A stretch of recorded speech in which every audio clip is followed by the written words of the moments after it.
Before we really get started here tonight, I do want to inform the members of the task force about an adjustment to the final vote total reported from our last meeting on July 20th. During the voting process that night, it was reported to me that one of our members who was having some technical issues participating in the meeting had texted in an aye vote. At that time, I added that vote to the total. On reflection, I don't believe that was allowed by our procedures. For that reason, the official vote total, as reported on the task force report form, did not include that vote. Thus, the official vote total from July 20th on the Oakwood Road nominations was 8-5, with 3 abstentions in favor of the motion to include the Oakwood Road nominations in the work program. And we added some specific recommendations to that as well. I now need to read through a script that is legally required, so I hope everyone will please bear with me.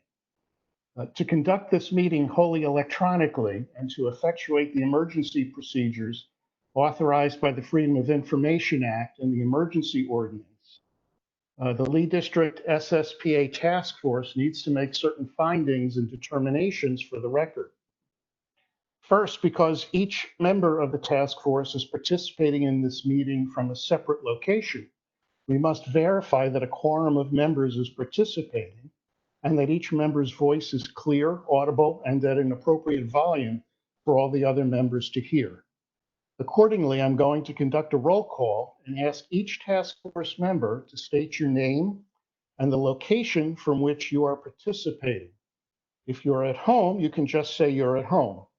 I ask that each of you pay close attention to ensure that you can hear each of your colleagues.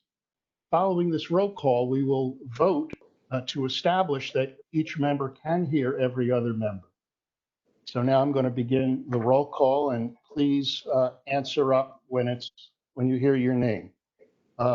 Robert Livingstone. Are you with us, Robert Livingstone? Carol Alem. Carol? I can see you, Carol. This is Graham. Both of them were there, and I can see Carol's face. I think it's just making sure that people are unmuted. Yes, please unmute yourself. Carol, if you hear your name called. Carol Allen, I'm at home. Very well. And going back to Robert Livingstone, are you here, Robert? Robert Livingstone, home. Where are you, Robert? Home. You're at home? Yes. Okay. Thank you. Rand Pixa. Are you with us, Rand Pixa?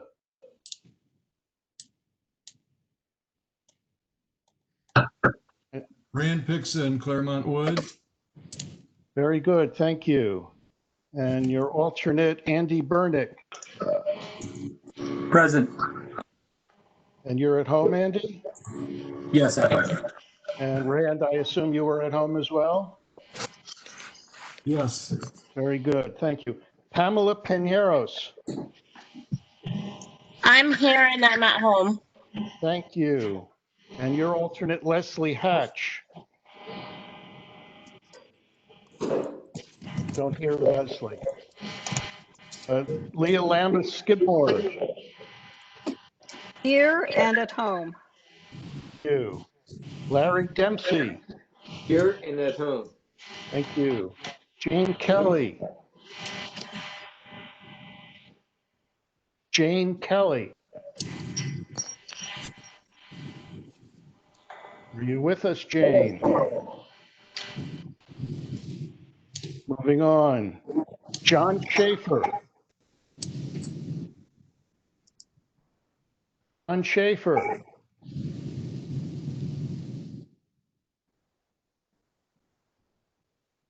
Are you with us, John? Moving on. Jeff Safel. Yes, I'm here. Island Christopher at home. Sona's with me. All right, I've got you both. And see you both. Here at home in Jefferson Manor. Thank you. Jim Drinkard.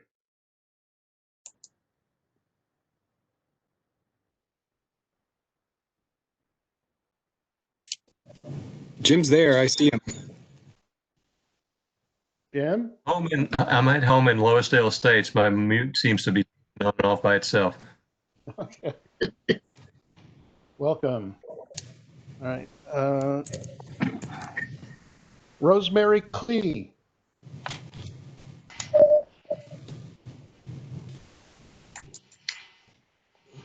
Rosemary Clee.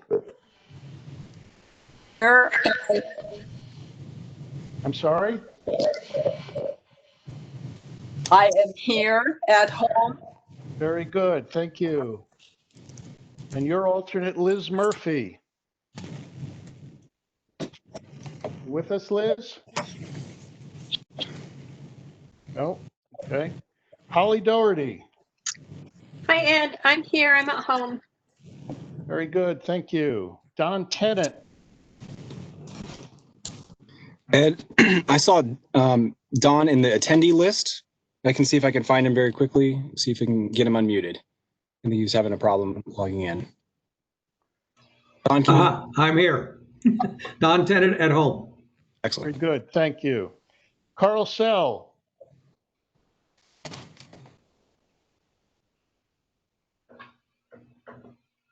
Carl, you're on mute. Carl, you're back on mute. You were off mute for a moment. Carl, please unmute yourself. There Can you you- go. Can you hear me? Yes, I can. All right, I'm in Reedville, Virginia, All right. I'll have to look up where that is later on. on the Chesapeake Bay. Wonderful. Looks like it's in a cave. Yeah, Mariah Jones. I'm here. I'm at home. Thank you. Marta Morrissey. Hi, Ed, it's Martha. I'm in my home in Springfield. Thank you. Steve Levinson. Steve Levinson. I'm at home in beautiful downtown Springfield. Beautiful downtown Springfield. All right. Tom Seth. I'm here at my house in Townsend, Manchester Park. All right. Thank you. McCracken.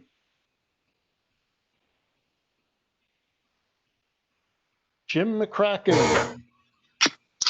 He's not here, Ed. I'm here for Virginia Hills today. I'm sorry, I can't see. What are you, Julia or Rachel? Ra- Juliana or Rachel? Rachel Dexter Okay. Thank you. at home. And is Juliana here by any chance? No, I think it's just me tonight. Okay, we're happy to have you. John Tomko. John Tomko, are you with us, John?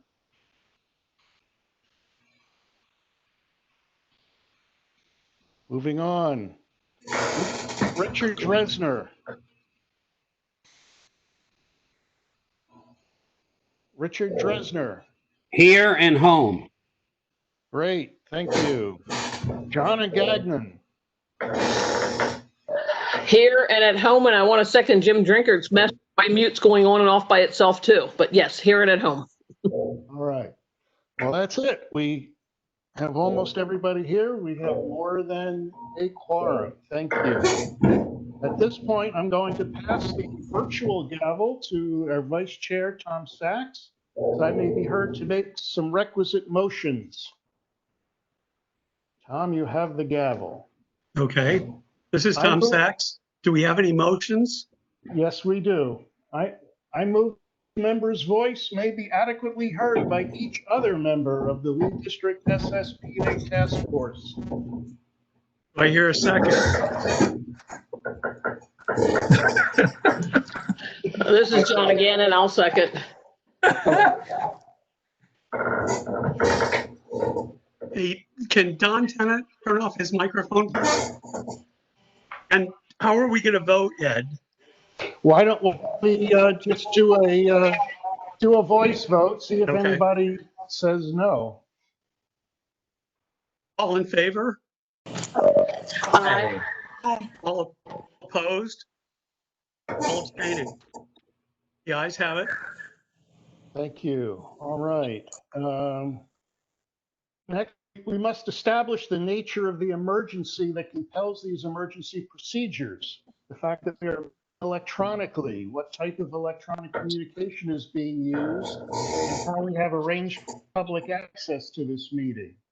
Therefore, I move that the state of emergency caused by the COVID-19 pandemic makes it unsafe for the task force to physically assemble and unsafe for the public to physically attend any such meeting. And that as such, the Freedom of Information Act's usual procedures, which require the physical assembly of the task force and the physical presence of the public, cannot be implemented safely or practically. I further move that the task force may conduct this meeting electronically through a dedicated video and audio conferencing line, and that the public may access this meeting by registering through the meeting link on the track and nomination page of the SSPA website at, please forgive me for reading out this URL, https://www.fairfaxcounty.gov/plan-amendments//south/plan-south/track-nomination, or by calling 1-408-418-9388 TTY 711 and entering access code 129-318-0494. It is so moved. John again will second if you're looking for a second. Second. Okay.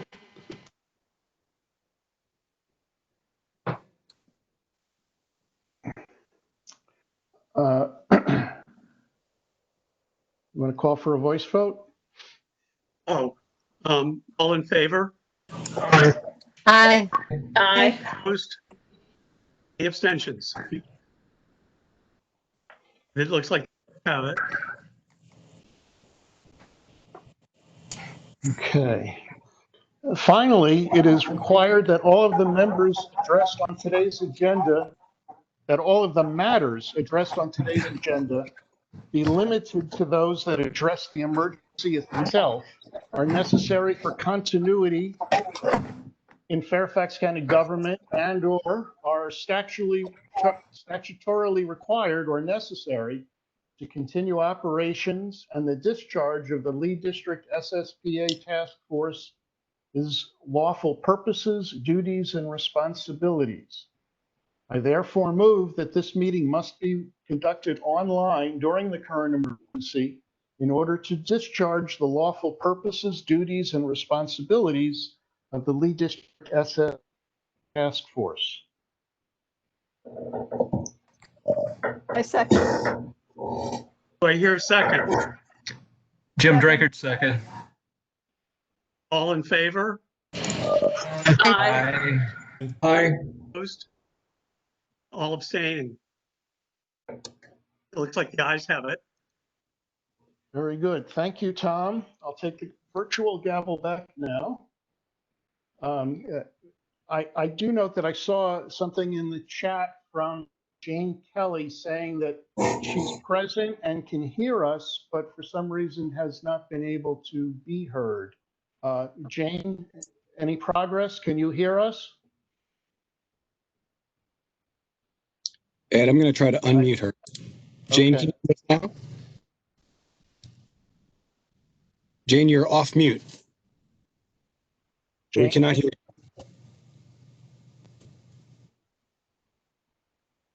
you.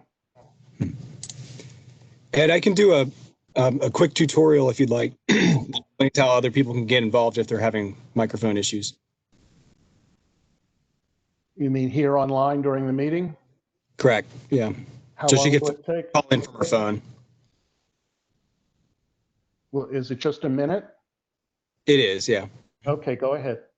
Okay. Jane, and this also goes for Don Tennant as well, because he's an attendee and I can't analyst.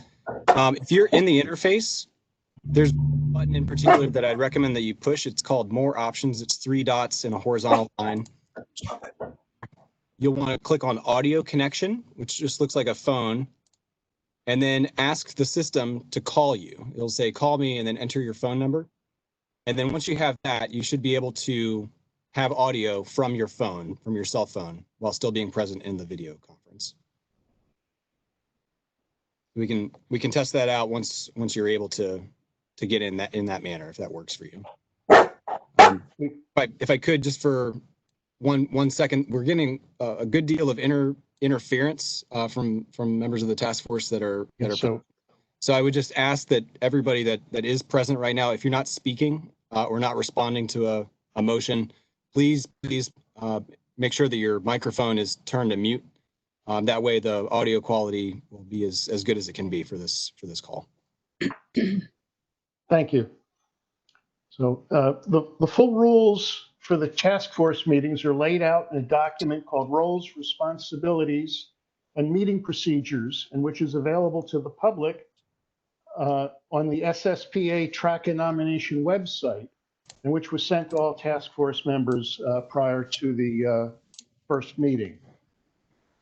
The job of the task force is to do an initial screening of nominations to recommend to the Planning Commission whether or not each nomination should receive further detailed study by being included in the Comprehensive Plan Amendment Work Program. The vote of the task force, whether or not to recommend inclusion in the work program for each nomination, will be documented on a task force report form. Task force reports will be submitted by our secretary, Leah Lamba-Skidmore. Keep in mind, no ultimate decisions are made by the task force. We are just part of a long process. Tonight, for each nomination, we're going to have staff presentation of the nomination, which hopefully will last about 4 minutes. They will go into the current plan language, the proposed change to the plan language, and any critical issues presented. Then we'll have 6 minutes for the nominator to make arguments in favor of the nomination. That will be followed by a period of comments from the public of up to 15 minutes. I'd ask everyone to keep their comments as short as possible with a limit of 2 minutes per speaker. And then we'll go to a period of discussion and consideration by members of the task force, hopefully about 12 to 15 minutes there. These time minutes may be adjusted as necessary to fairly and efficiently conduct the meeting. These time limits are different from the last meeting because tonight we must consider three rather than 2 nominations. At the conclusion of the task force discussion for each nomination, I will call for a motion. And remember, the Hilltop case we will not take action on that until September 14th. Any member can move that the nomination be 1, included in the Comprehensive Plan Amendment Work Program, meaning it would receive further detailed study, or 2, that it be excluded from the work program, meaning it would not receive further study, or 3, that it be included in the work program, but with specific recommendations from the task force. These are the 3 things that we can recommend. After the motion is seconded, we will vote by roll call, answering yes or no rather than yay or nay, because those words sound less like each other.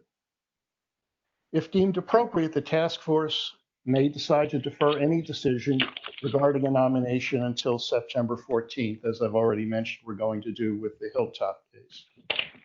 Please remember, all we're doing here is deciding whether or not to recommend that each nomination receive further study. No ultimate decisions are being made here. Everyone should mute themselves except when they are recognized to speak. If you wish to speak, raise your hand. using the button for that, and then make sure you lower it when you are done speaking. All members should be ready to vote when called upon. And as I said, we'll be casting votes by saying yes or no, because it's more easily understood. With that, I'll just note that on the Beacon Hill case, we received one public comment. On the Brandon Avenue case, we received one public comment. On the Hilltop case, we received something on the order of 130 comments, which we have not had an appropriate time to read through. So with that, we will move forward to consideration of the first nomination on the agenda tonight. That would be Beacon Hill Apartments. So whoever's presenting for staff, please take it away. All right, that'll be Aaron Kleibanner. And Aaron, I've just made you a presenter so you can bring up your PowerPoint.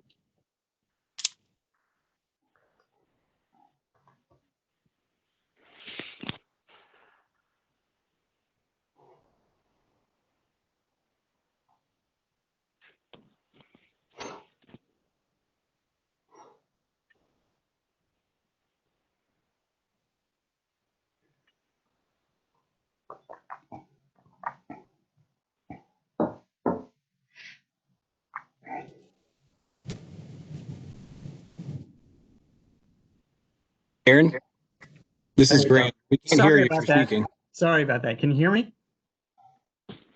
Yes. Yes, we can hear you. Okay. The subject site is located east of South Kings Highway and west of the Target Shopping Center and Beacon Center along Richmond Highway on the eastern side of the Lee District. And something's wrong.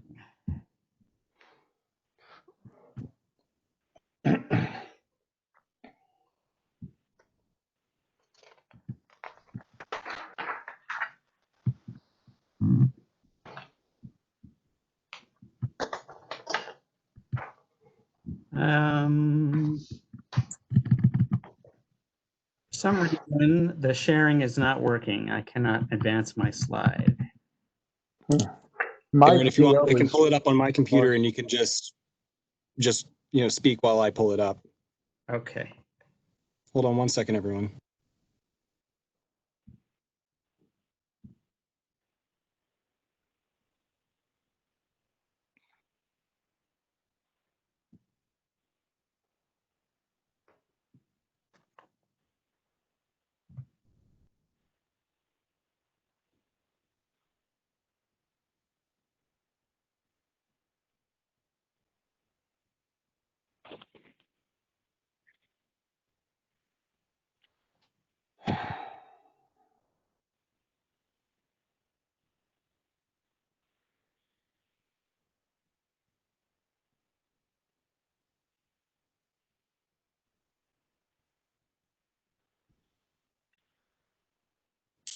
This is a monster PowerPoint presentation, so it's taking a second to pull up, but looks like it's going to work. 1 second.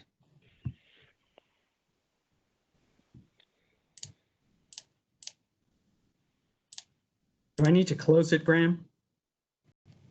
Nope. Can everyone see my screen here? Yep.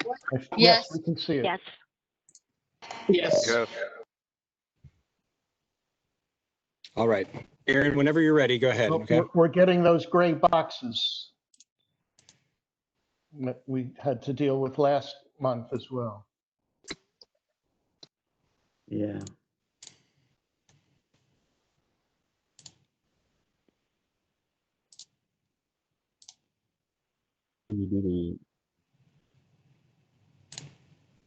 Okay. How about now?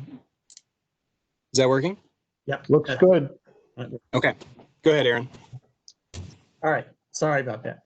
So the subject site is located east of South Kings Highway and west of the Target Shopping Center and Beacon Center along Richmond Highway on the eastern side of the Lee District. Next slide.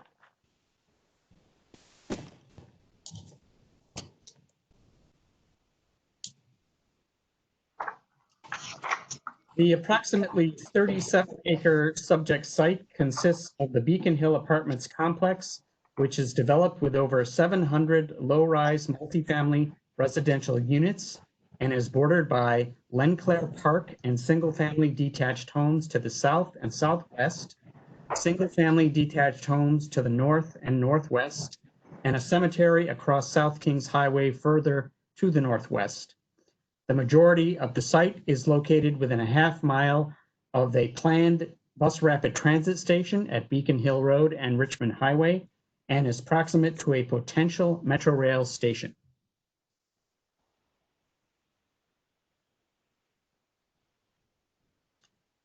This site is planned for and developed at a density of 16 to 20 dwelling units per acre and is designated as suburban neighborhood on the comprehensive plan's concept for future development.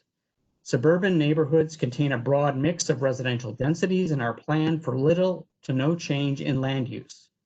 Infill development is recommended to be of a compatible use, type, and intensity with the surrounding areas. Immediately to the east of the subject site, Land Unit A in the Beacon Groveton Community Business Center, or CBC, is planned as a town center for the Richmond Highway corridor with a maximum of 3,500 dwelling units and 720,000 square feet of non-residential development. Additional development is envisioned under an option associated with the extension of the Yellow Line Metro Rail and an additional transportation analysis.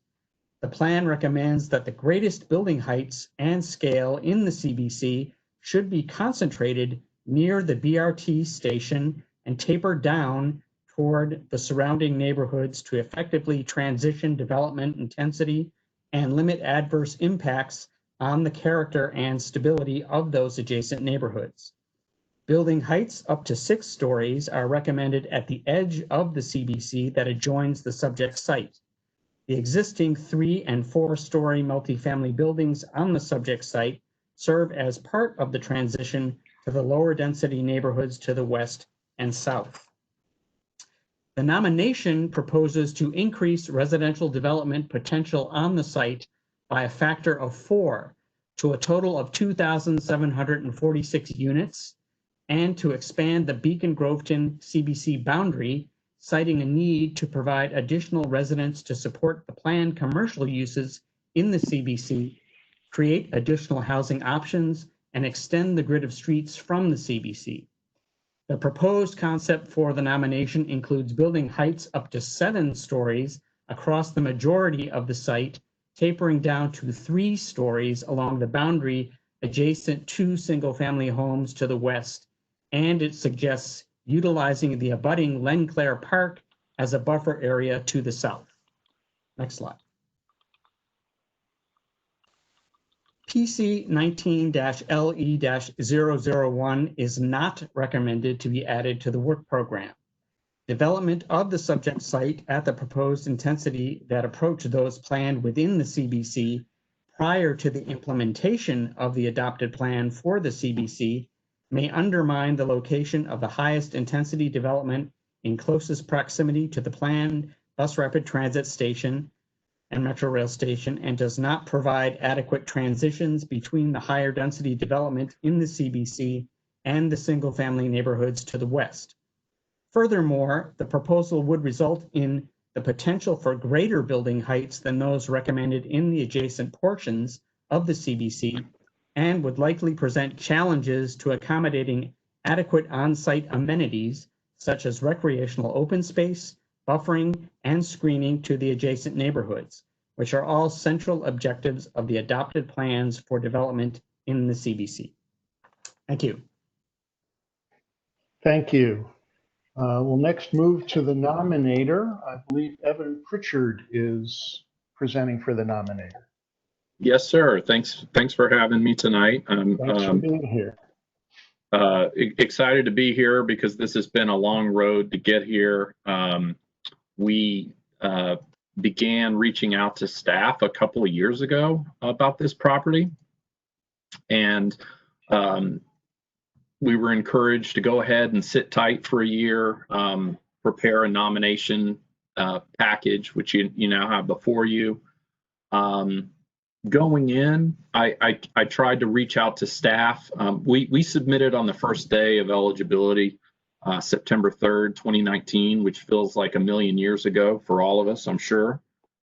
So it's been nearly a year. You know, when we before and after we submitted, you know, we tried to have further dialogue with staff because the last thing we wanted to do was submit something that staff was immediately going to say this doesn't even warrant continuing in the process. So needless to say, I was a little surprised and a little saddened to be in the stack of cases that don't recommend to move forward. So the main message I want to deliver tonight is that we saw this as the beginning of a dialogue and not the end. And for a couple of years, we've been trying to have a meaningful dialogue with staff. We're happy to be, you know, in front of the community in the form of the task force to sort of have this conversation. And with that, I will dive right in. If I can get the presentation to advance here. In the meantime, I would just remind everyone to please mute yourselves unless you're the speaker. And Aaron did a good job of orienting to the site. I liked his graphics so much. I shamelessly stole it and incorporated it into my own presentation here. This you're probably all familiar with. This is just from the county website showing several of the community business centers located along the Embark Richmond Highway corridor, including the one at issue, Beacon Groveton Community Center. I show this just because I want to orient you to what's going on with each of these business centers and how they're all premised around being encapsulated for the most part within a half-mile radius of each of the proposed BRT stations. So here, of course, is Beacon Groveton Community Business Center. And I've shaded here in teal, sort of the teal color, the property, and you can see it fits comfortably within this half-mile radius. And I just want to sort of compare and contrast this with the Hybla Valley Gum Springs CBC. You can see in that instance, you have some of the CBC actually extending more than half a mile from the proposed transit station location. And similarly, in the Pindaw Community Business Center, you can see the same thing where as a general matter, half mile is meant to be the walk shed where most people feel it's comfortable to get to and from the Bus Rapid Transit Center. Again, we fit comfortably within that walk shed. This is the reason I approached staff initially about this concept. Other places you can see Community Business Center was defined to go outside, in some cases well outside that half-mile center. So that was sort of the beginning thinking of this on our design team. Here is a scene from the Embark Richmond Highway, now part of the comprehensive plan, just showing the network of streets that's envisioned for the Beacon Groveton CBC. And as Mr. Kleibanner was saying in our statement of support, we laid out how if we were incorporated and had our 36 acres incorporated, you could see how much more we could do to extend that street network a little further towards Kings Highway into our 36 acres and really maximize the county's investment in the BRT station and hopefully encourage as many people as possible to use that infrastructure once it comes along. And certainly if the yellow line is ever extended down Richmond Highway, which I'll get into later, would be advantageous as well to have this additional housing back in here. As Aaron said, we did propose 7 stories. That is by no means gospel. The basis for those 7 stories is we thought that it would fit well in with the community business center closer to the transit station. As he mentioned, 6 stories are planned for these buildings along here, 16 stories on up to 22 stories. We arrived at 7 stories for the simple reason that our architect pointed out that stick-built construction does lend itself to 7 stories. Again, we're not wedded to that idea. If 6 stories or even 5 stories is deemed more appropriate, that's the kind of conversation we'd like to have. Here, I've just what I just described. I show the conceptual heights map from the comprehensive plan, and as I said, we're proposing 7 stories on the larger buildings we've proposed. But then, where there are the existing single-family homes located along Kings Highway, we plan to taper down to the existing or even below existing 3 stories, because as Aaron mentioned, we have buildings today that get up to 4 stories that are right here in this location, and we felt like this provided a nice contrast or enough of a transition zone, similar to the Beacon at Groveton. Here you have 5 stories transitioning over to single-family homes across one street. We felt like this was a good transition here. And then over here, even where we're proposing 7 stories, we have Linclair Park and a street dividing these buildings from the single-family homes. So we felt like that would be a comfortable transition. Here, this is something that was not included in our nomination package. This is something that we had the architect create once we saw the staff report recommending that we not go on, to offer up for food for thought to the task force and later to the planning commission, that we want this to be a dialogue. We would be certainly willing to revisit the whole nomination package and have the new buildings at 6 stories or what have you, clustered right adjacent to the community business center. I still do see an advantage, perhaps in later phases, to having more height and density on the remainder of the property. But this is something that we would be happy to visit, the notion of having this be a gradual approach or even an approach that just ends with new buildings closest to the existing boundaries of the community business center. So in summary, we want to support the success of the proposed BRT station and the adjacent development in the existing contours of the community business center. We think additional residences will help ensure that there's a ridership that will support that county investment and state investment in BRT, and also provide more of a consumer base to help support new commercial development that will hopefully go in where Beacon Center is today.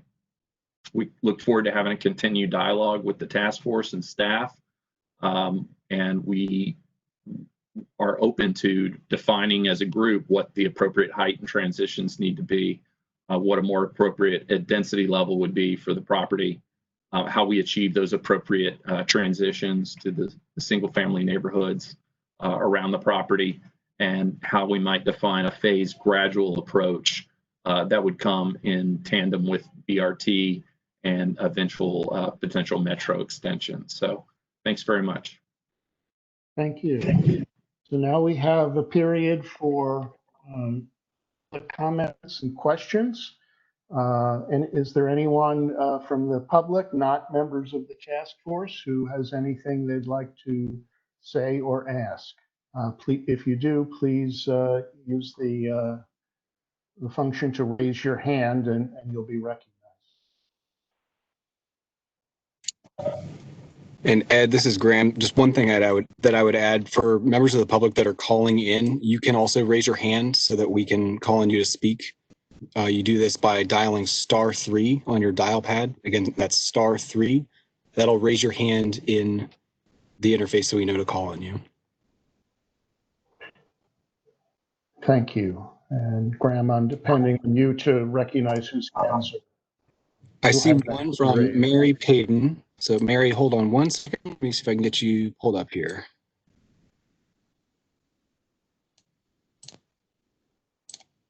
All right, Mary, can you hear us?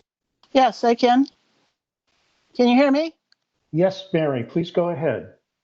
Okay, my name is Mary Payton. I'm the chair of the South County Task, which works with the Route 1 community and mainly on issues of equity and poverty issues. And Beacon Hill Apartments right now is a really kind of precious resource for market rate workforce housing.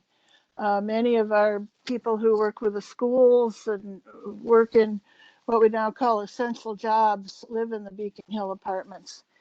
So we're very concerned that the notion that they be redeveloped into kind of high-rise new apartments. And I'm wondering what the owner is thinking in terms of how many of those new apartments would be affordable to people who live there already, or are we looking at the displacement of 700 families? So I'd be happy to answer that. We do recognize, and that is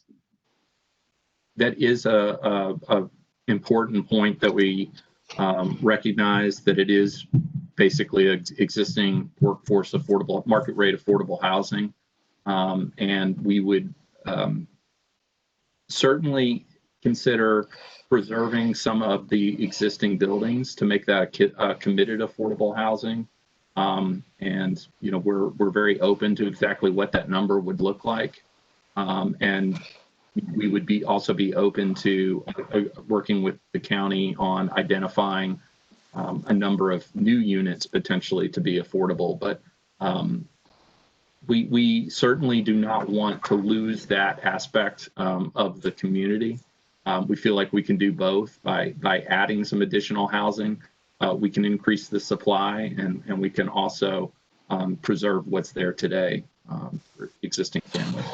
And I should add that unlike some nominators, we do not have a hard and fast development timeline here. We're in no rush to do this quickly. So we have the luxury of time to have that kind of dialogue and work with community groups such as yours to figure out what the right numbers are there. Okay, I just say one thing in reply, that the right number is 700, and we will be pushing for more of a net loss of workforce housing. We have a policy already for no net loss of affordable housing in the area around Embark, and we think it's also important to have that in the workforce housing. And although it doesn't all have to be replaced in one site, that would mean that we would expect to see it replaced in some of the other developments that are going on in the SSPA and the Embark development proposals. Thank you. Understood. Thank you. Is anyone else wishing to speak? Ed, I don't see any additional members of the public right now. I did want to mention that Jane Kelly has been trying to get her audio to work, so I was going to just unmute Jane very quickly to see if she could hear us. Yes, please. Jane, can you hear us?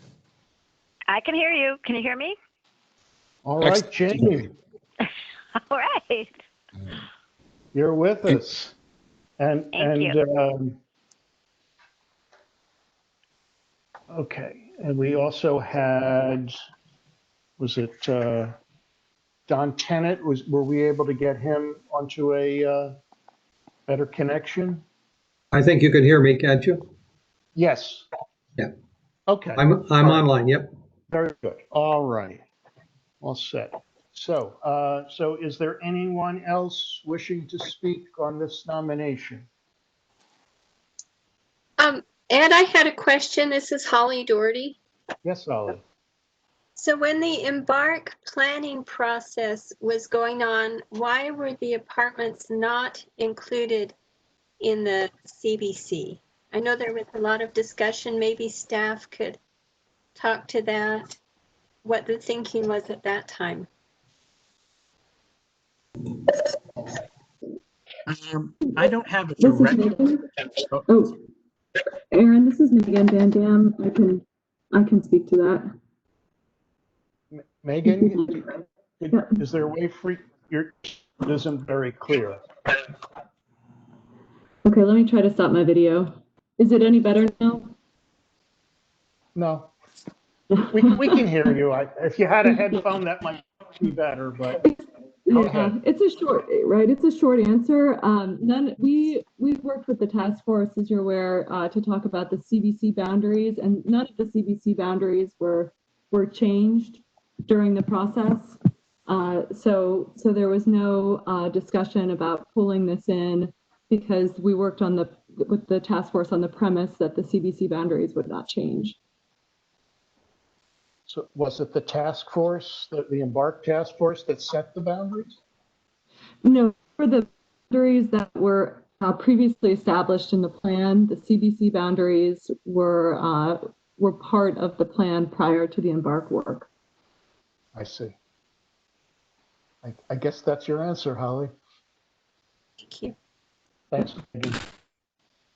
All right. Well, I'm assuming there are no other members of the public wishing to speak. I guess we can throw it open to other members of the task force besides Holly. Any task force members wishing to speak?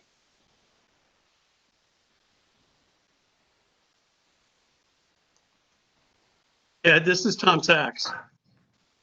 Go ahead, Tom. I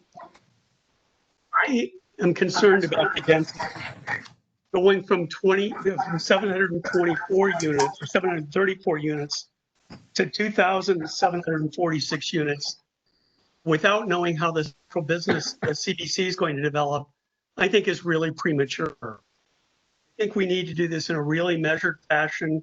And I think the staff makes a really good point that we not include this comprehensive plan amendment work program until we better plan what's going on in the CBC. We'd be putting the cart before the horse. Thank you. Anybody else? This is Jim Drinkard from Loisdale. I would just agree.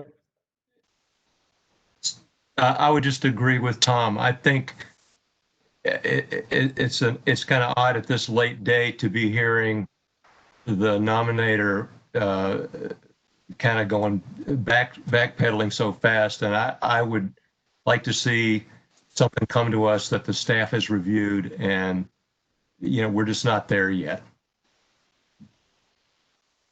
I think, this is Carol Allen, I think that including this part, the Beacon Hill parcels complex in the CBC makes sense. I think it has merit.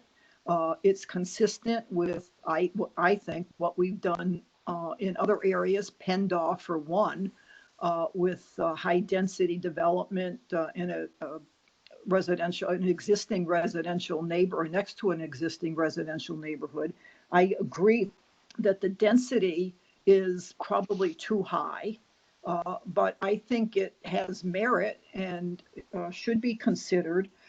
Perhaps tying it to further, before anything could be done, it'd be done in consideration with the CBC, so that it's consistent with how that Embark piece goes. But I think it has merit, and I think it should be included in the work program.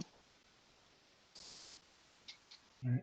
Including it in CBC has merit. Do we have anyone else wishing to speak? Ed, this is Holly Doherty again. Go ahead, Holly. So my concern is that the existing apartments are old. That area is ripe for redevelopment. And, at some point, something has to be done there. We can't just leave it. And to me, I think, like Carol, it makes sense to consider what the right thing to do there is. And so I'm not opposed to having, a further look at that, what that might look like, taking into account the concerns of the neighborhoods around it. But I think that is an area that definitely needs to be looked at. Okay, thank you. Anyone else? Ed? This is, Yes. this is, I concur with Holly. I think it ought to be included. That's Rosemary speaking? Yes, Rosemary Clay. Sorry. Thank you. Yes. And did I Ed? hear Carl's voice? Yes. I Go would ahead, agree Carl. with that. I would agree as long as there's some phasing language in there that would keep it consistent with the CBC. I don't know how you would include it in the CBC, but whatever happens on this property should complement the CBC. And it should be phased to be in conjunction with the CBC. Okay. Anyone this else? is Leah. Yes, This is Leah. Leah. Go ahead, A, Leah. a question for staff first, and then maybe a follow-up question for the developer. By proposing that we don't include this in the work plan, what is your thoughts on the timing of this property to go forward in the Beacon Hill planning process? Because it sounds like it's going to take years to get it back into the planning process. Well, as the nomination is proposed right now, we agree that we feel this is premature to consider this before the Land Unit A and the Groveton CBC is implemented. So that's the position we have right now.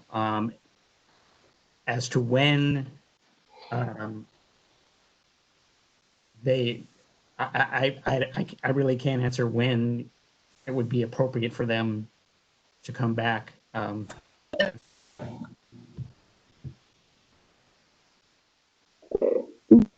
is Megan again. Are you asking, are they about their eligibility to resubmit?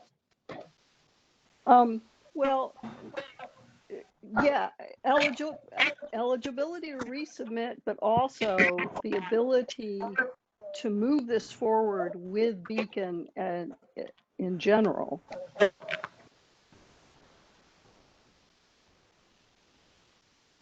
Well, they can resubmit in the next cycle, which would be, 4 years from now, or they could pursue an out of turn, or what used to be called an out of turn plan amendment with the supervisor's office.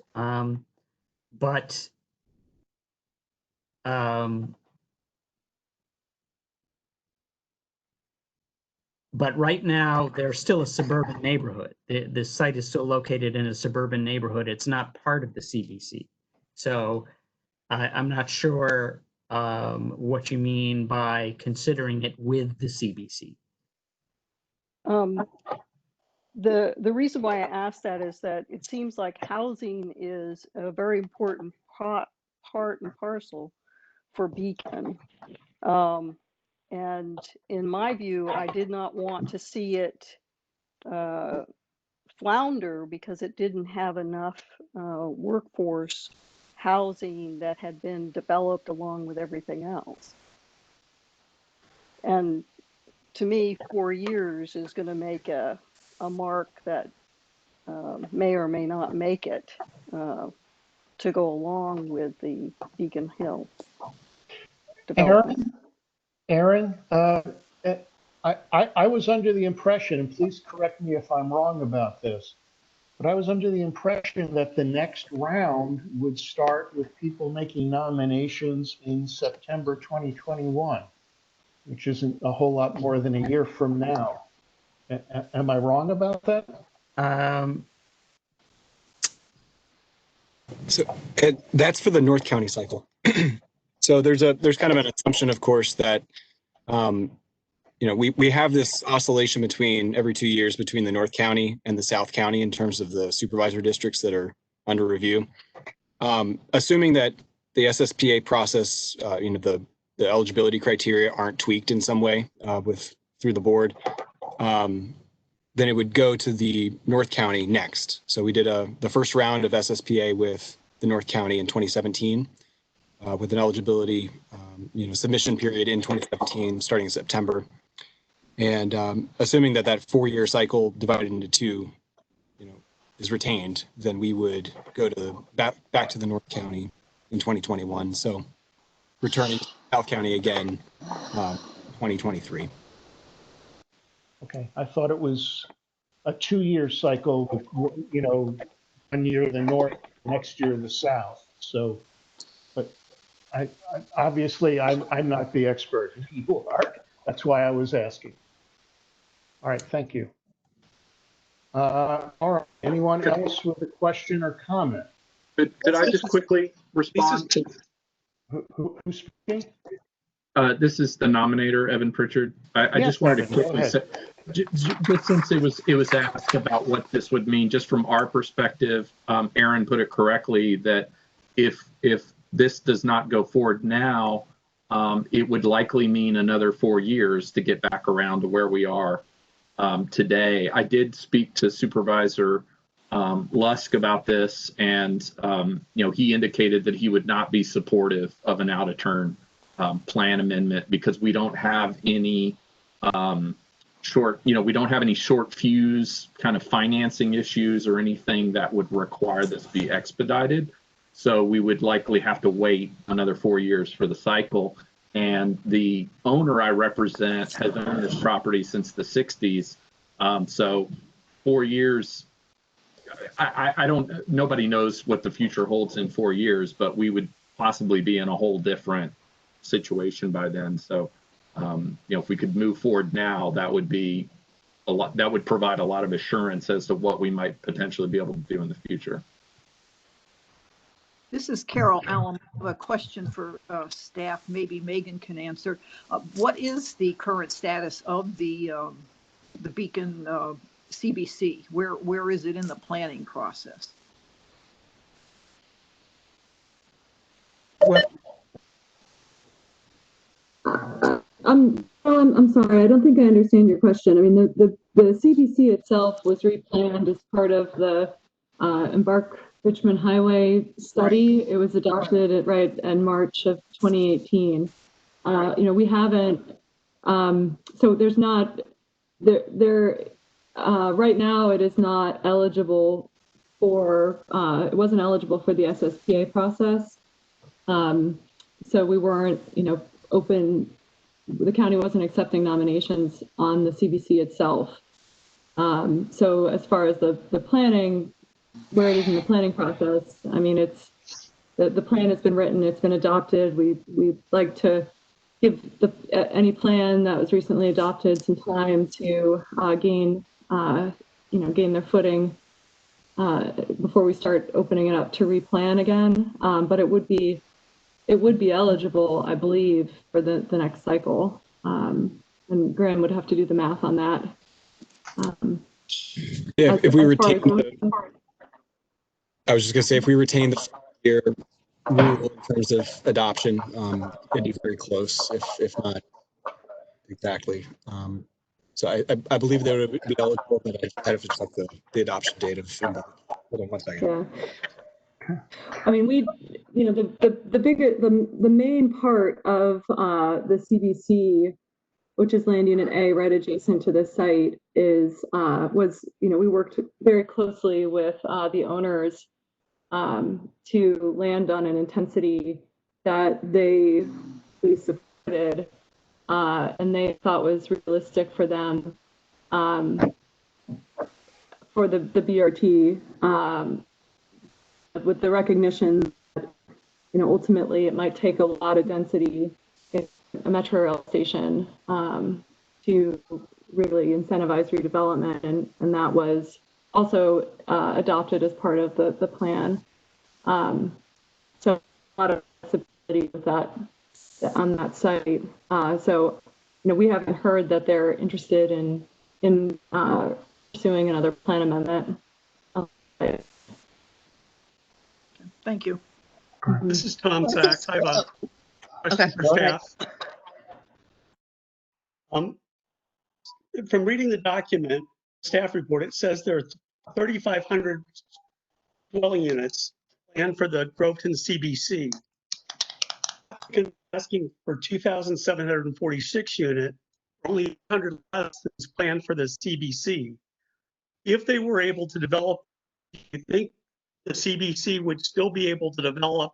Would there be a demand for the additional 3,500 units? Well, we're concerned that that it would hamper the chances of the CBC developing first.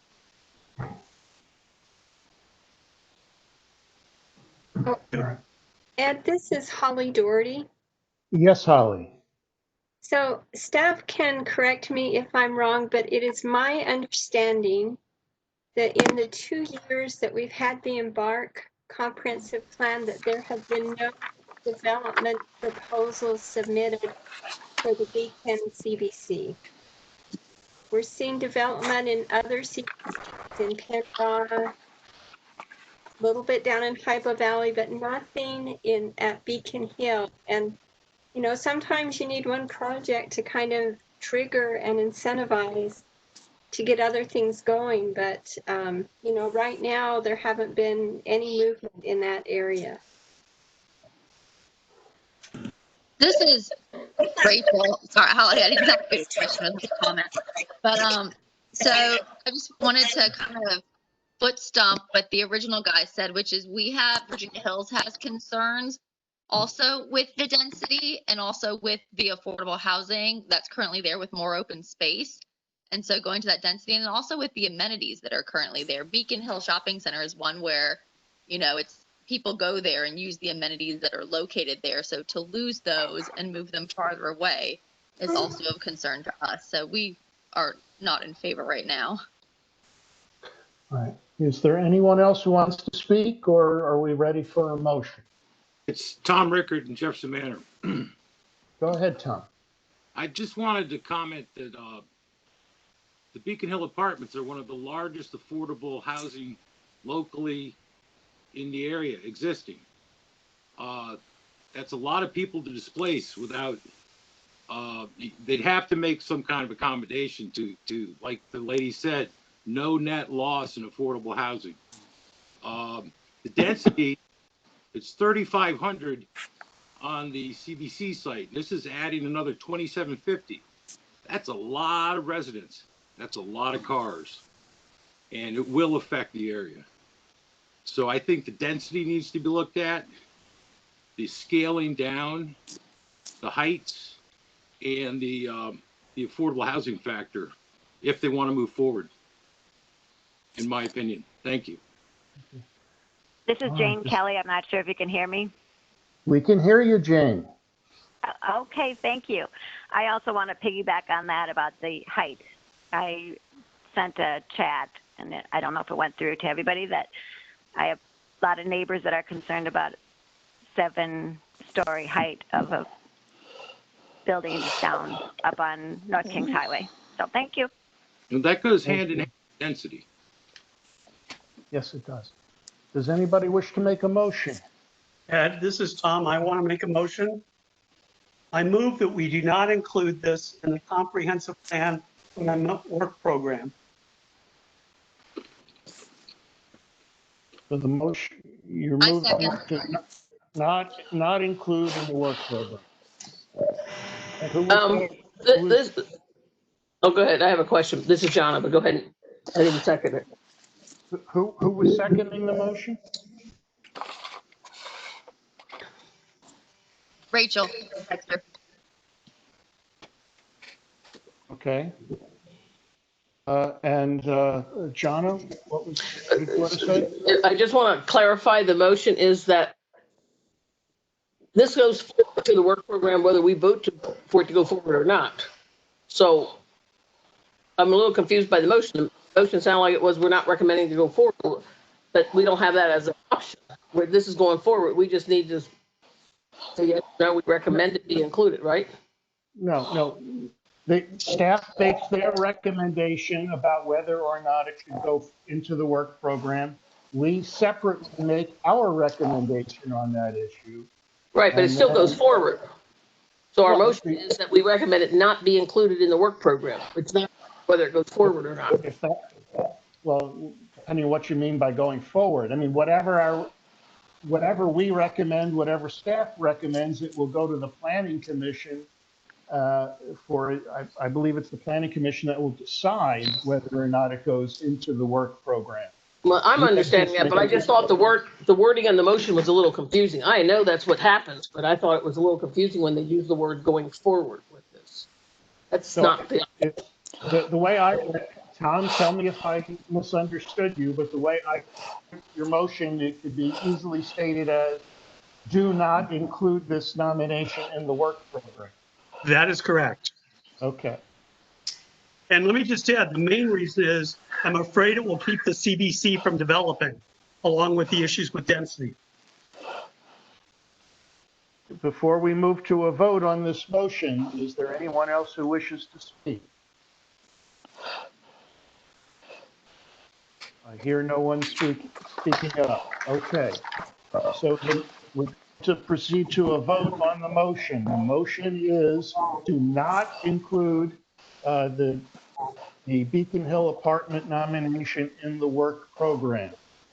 We're going to have a roll call vote, and please vote yes if you agree with the motion and no if you disagree with the motion. All right, Robert Livingstone.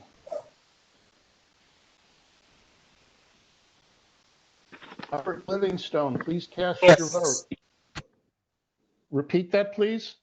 Yes. Robert Livingstone votes yes. Carol Alem.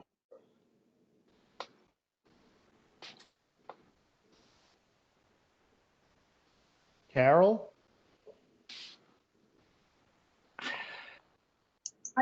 Carol, I know you're there. I am there.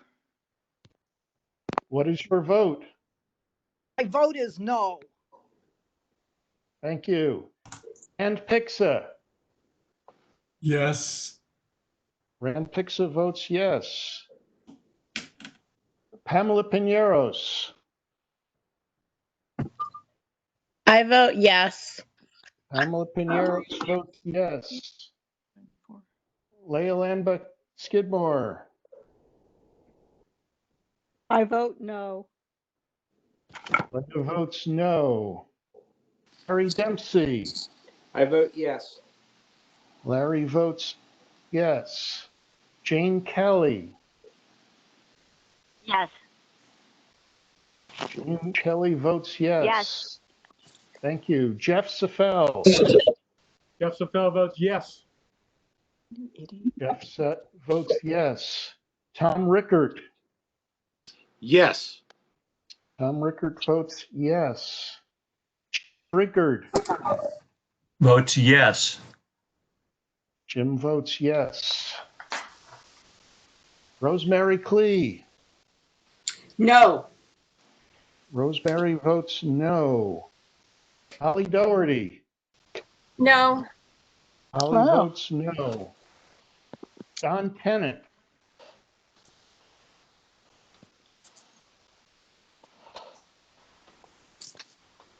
Yes.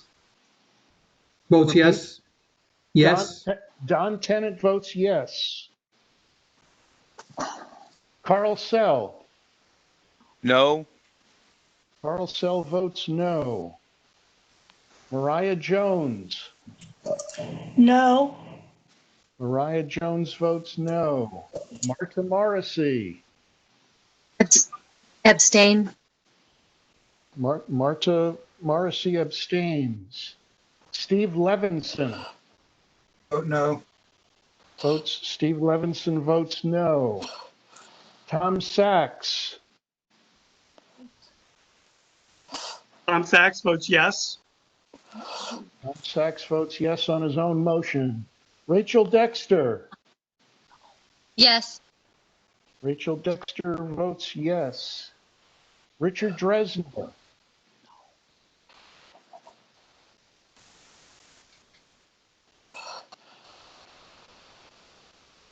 Richard Dresner.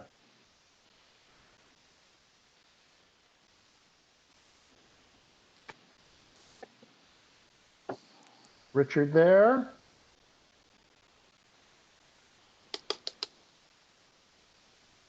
Ed, this is Graham. I'm trying to see if I can get him to unmute. Okay. Richard, can you hear us?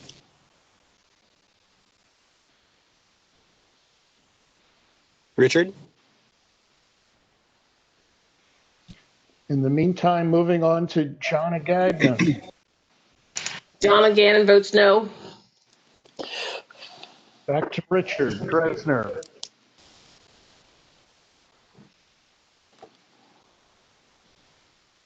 Are we having any luck?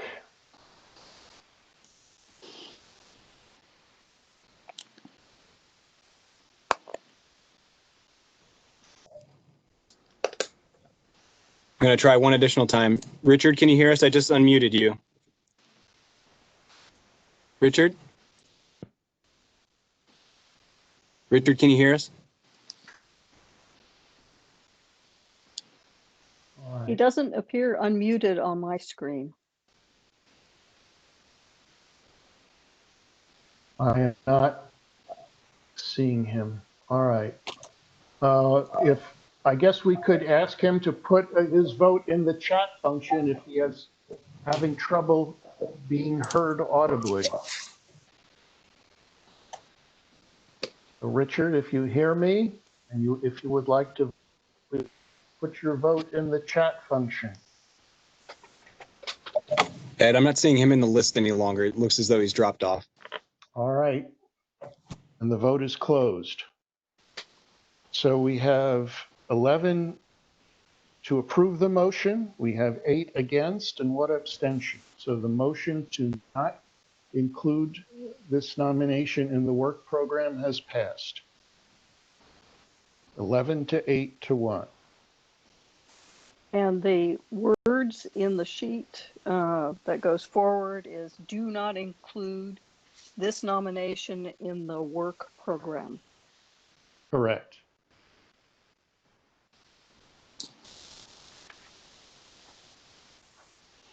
All right. Thank you all. Now moving along to our next nomination. Wow. That's 6235 Brandon Avenue.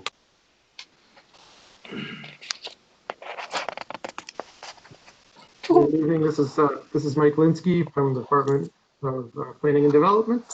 Welcome, Mike. Good to see you again. I'm going to try to share my screen.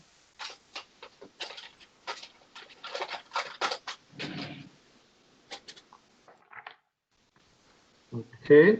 Hopefully you can see that. This is site-specific plan amendment nomination PC 19-LE-008.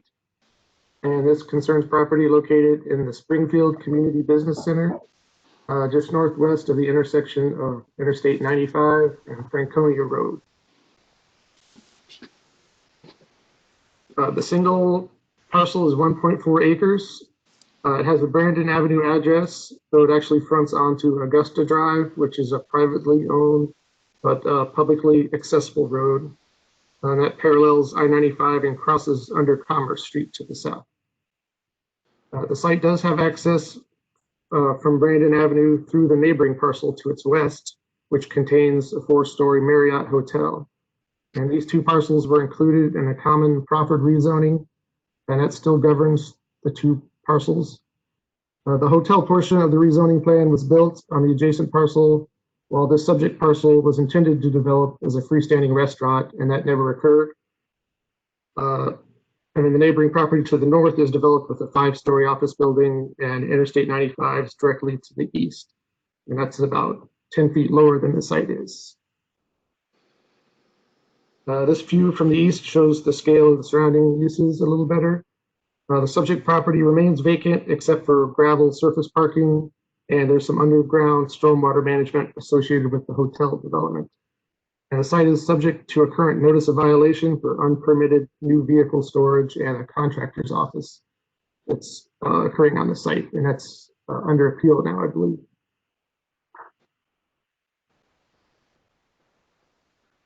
The subject property is located within an area designated by the comprehensive plan as Land Unit A of the Springfield CBC, which is Community Business Center. The CBC plan presents a detailed vision for the transformation of the area from its current conditions into a vibrant mixed-use area. And land unit A would become the central node of activity within the CDC and feature urban, pedestrian-oriented mixed-use development at medium to high intensities. And the Commerce Street corridor is envisioned as a multimodal Main Street corridor connecting the CDC to the Franconia Springfield transit station area, which is east of I-95.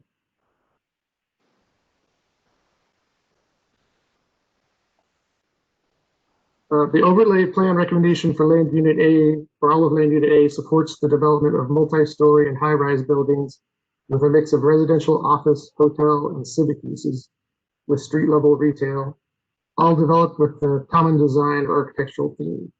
And the planned intensity for all of land unit A is an overall floor area ratio of 1.6. However, properties within the core area, which includes this parcel, could exceed the overall intensity level of 1.6. That's the planned intensity for the entire land unit. Additional streetscape guidance is included to ensure the development of an urban pedestrian-oriented environment, including the recommendation for a corner plaza entry feature at the intersection of Commerce Street and Augusta Drive. And then the plan also contains an additional site-specific development option for this parcel for up to 125,000 square feet of office use, which works out to about 2.0 floor area ratio, with a maximum height of 160 feet. That would be to serve as a gateway feature to the Franconia Springfield area.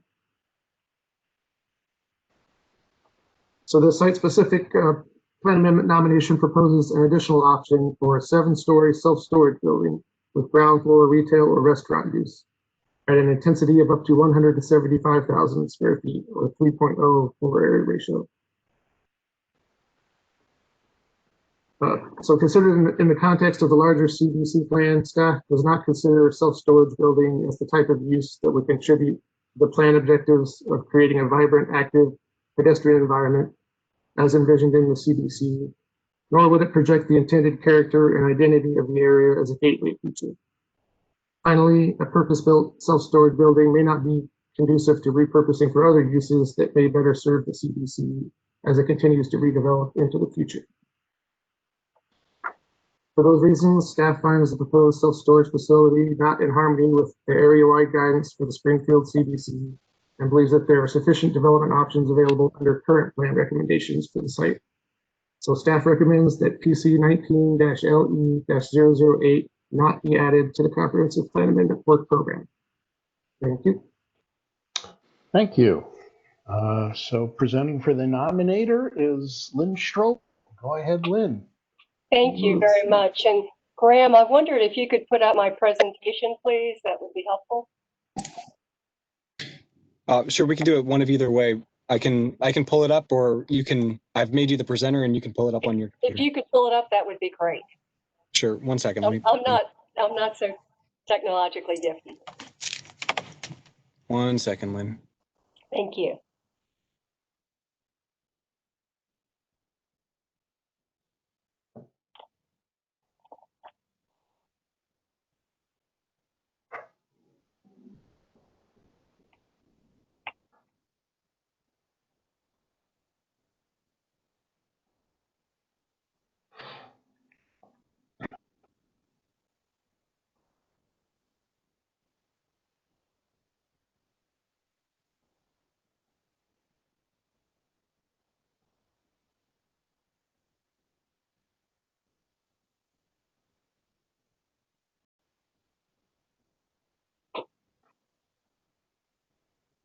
That's great. Thank you so much. And again, I appreciate the time this evening. My name is Lynn Strobel, and I represent the owners of this property. They're a relatively recent owner, acquiring the property actually at a foreclosure. And I'd like to maybe go to the first slide. And I think it's important, there we go, maybe to talk just briefly about the history of this particular piece of property. So this property was part of a rezoning with the adjacent parcel. The original rezoning was in 1985. That was quite a number of years ago. That was 35 years ago. someone reminded me today that's when Ronald Reagan was president. And the property was originally zoned C8. It was rezoned to the C6 district to allow for a phased office development with an increase in height. Then there was a proffered condition amendment that was approved for both of these properties in 2000, so 20 years ago. So 20 years ago, this was amended to permit a hotel, which has been constructed, and a restaurant on this property that was to be 7,000 square feet. There was some reallocation of square footage from the hotel to the restaurant. So what is approved today on this property, what is proffered, is a 10,400 square foot restaurant. And that use, I don't believe that that's feasible because it hasn't been built for the last 20 years. Doesn't really seem to make sense on this particular piece of property. So that's what's approved. And then let's think about what's currently planned.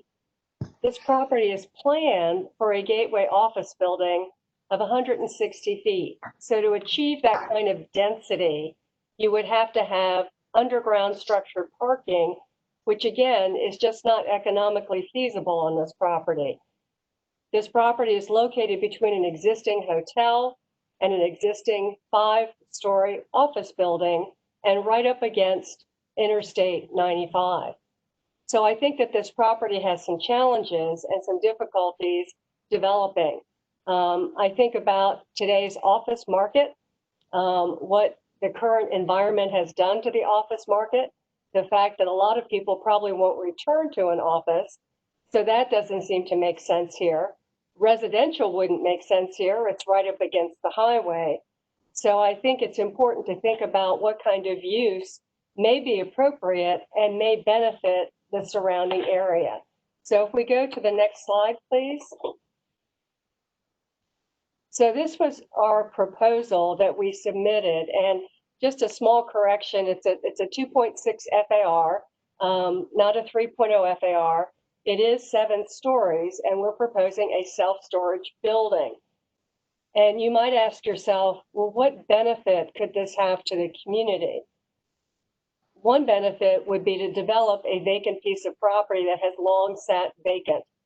And if we go to the next slide, we can see that there are other benefits. A benefit of this property, it has very low traffic impact. A self-storage facility has about 1 trip per hour. It has a very low parking requirement. Most of the customers that it serves come from about a 3-mile radius. It has a low impact on municipal resources because there's not a lot of traffic, not a lot of impact on roads and infrastructures, utilities, public services. So this all sounds good and all sounds positive, but I'm sure that the next question is, but what will it look like? Because I think that people have in their minds a vision of self-storage of a garage-like industrial building with perhaps orange doorways or an industrial use. And if we go to the next slide, we can see that that is not the case today. Now these are existing self-storage buildings, 2 of them right here in the area, 1 of them in Fairfax County. So you see in the top left, that's a storage building that's located in downtown McLean.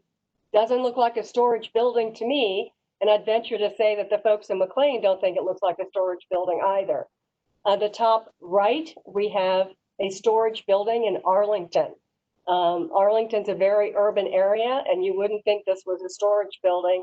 And then the other 2 buildings down in Atlanta and Richmond, these buildings can look from the exterior any way that you want them to.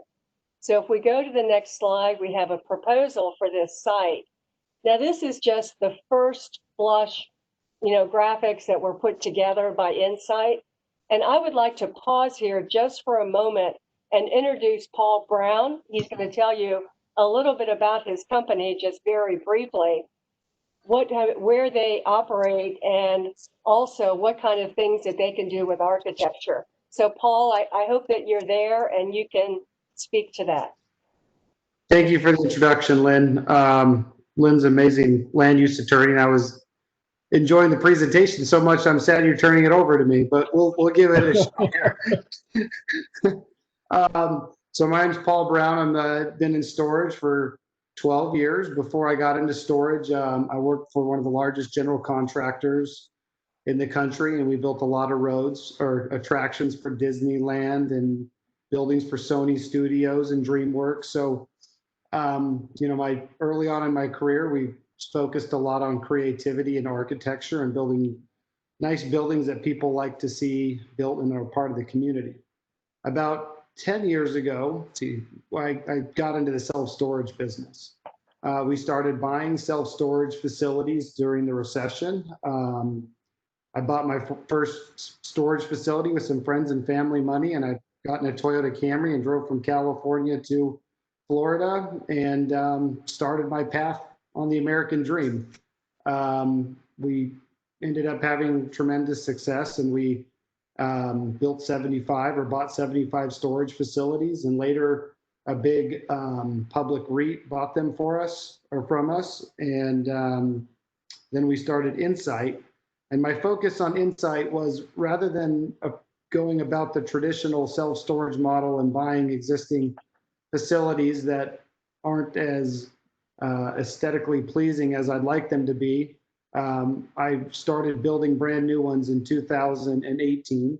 And to do so, I had a big, large investor that was made up from, you know, big Wall Street banks in New York, like Goldman Sachs and Global Logistics Properties and things. And these financial partners give us the flexibility to bring in great architects and purchase great pieces of property and build storage facilities in areas where they're needed. So just a quick, interesting fact. So 25% of my customers, based on my experience running and operating over 4.5 million square feet of self-storage, 25% of them are small businesses. So these are typically people that work from home and maybe frequent the self-storage facility on a weekly basis or so, and come by to pick up necessary things that they need that they don't want to store at their house. The other 75% are residential users.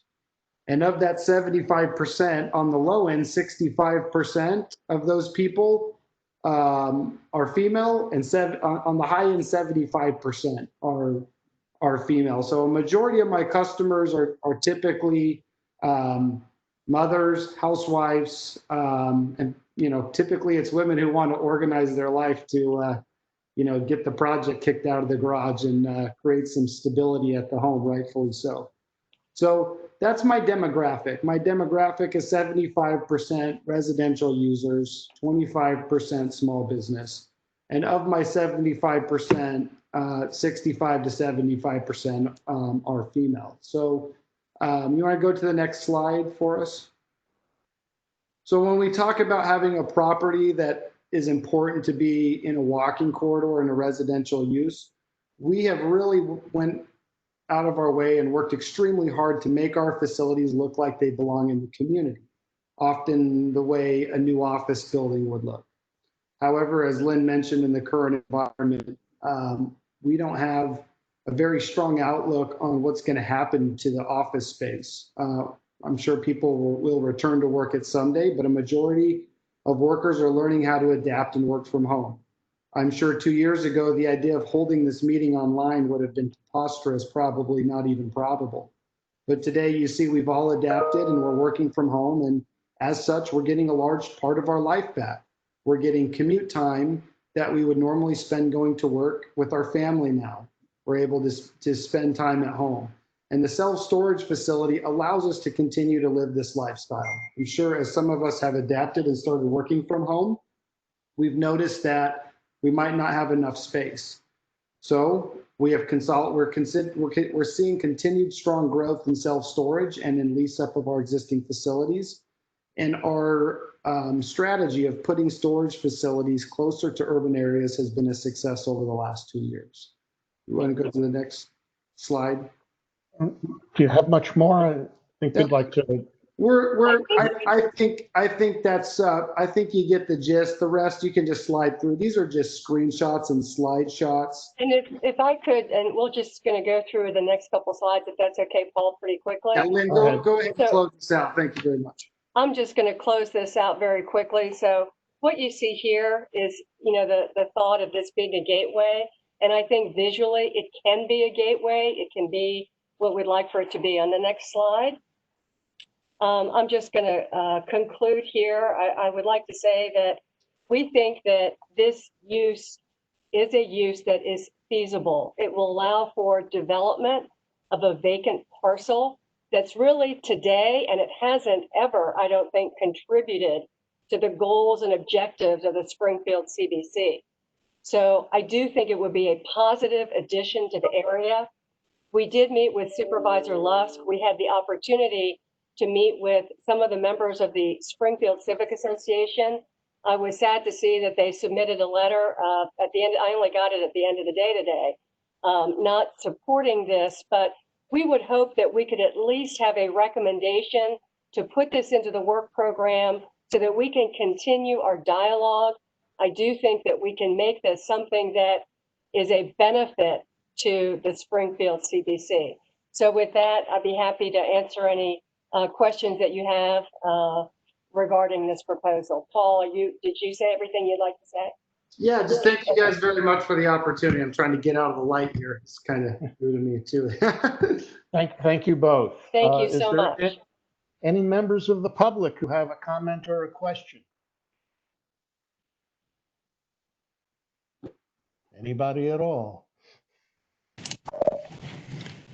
I'm not seeing any, Ed.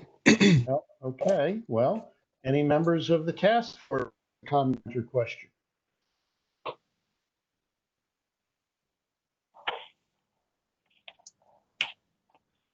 I have a question. It's Holly Doherty.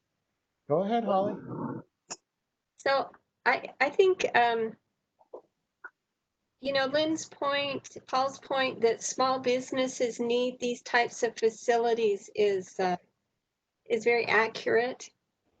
And that it's different, you know, most of the storage units that we have now aren't in urban areas, they're in industrial areas, which makes it difficult for a small business to access. But my question about this particular facility, you showed us some slides from McLean and Arlington that had no signage on it, but the slides that you showed of this proposal have a lot of signage, and I'm wondering if you're open to taking the signage off so that it has that office building look to it. Yeah, I think Holly would be very much open to it. I think if you would allow us to do a revision of the rendering, maybe we could match the Navy Federal building to the south and the empty office building to the north, and maybe if we could get a similar amount of signage, I think that would be a very doable thing for us. Thank you. This is Steve Levinson. Go ahead, Steve. You know, this site had a lot of dreams on it. It's going to Popo de Becche or whatever that Italian restaurant was, and even a helipad at one point. But this seems a little extreme. And the pictures from McLean didn't look bad, but this one looks very industrial. How open are they to redesigning it closer to McLean, since that's a functional unit? It seems like we always get the junk down here in Springfield. We will give it a second shot for you, Steve, and make it look exactly like the other ones. More palatable. Thank you. Anybody else? Nobody? That's not like this group. Hi, this is Martha Morrissey. Can you hear me? I'm sorry, this is who? Martha Morrissey with Springfield Civic Marta? Association. Sure. Yes, please go ahead. Yes, hi.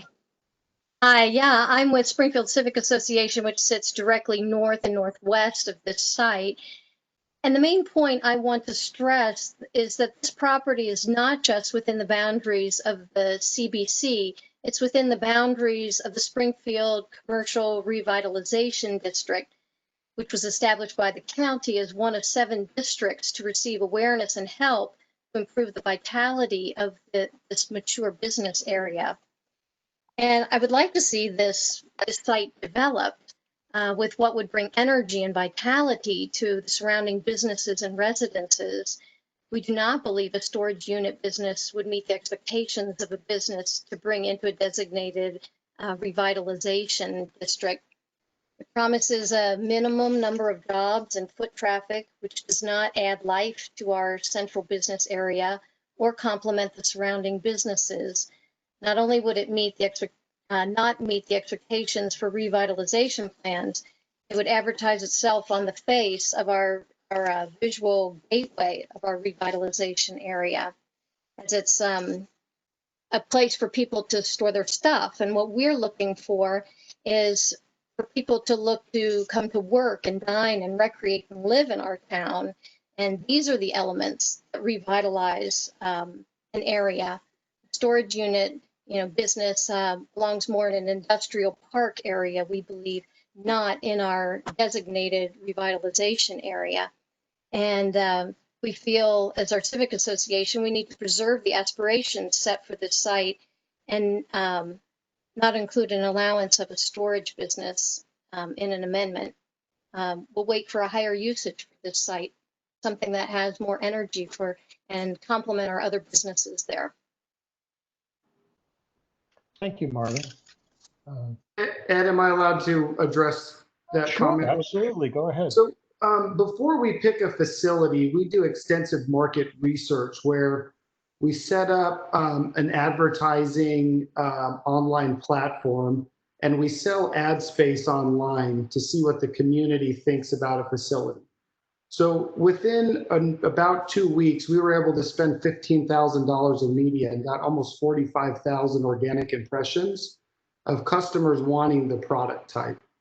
So, to the association's, comment about wanting vibrant and people walking and people interacting and things, we all want a perfect community to live in as such, but from a use perspective, we have 45,000 impressions that says the public in this 5-mile demographic wants this product type here. So I just wanted to express that.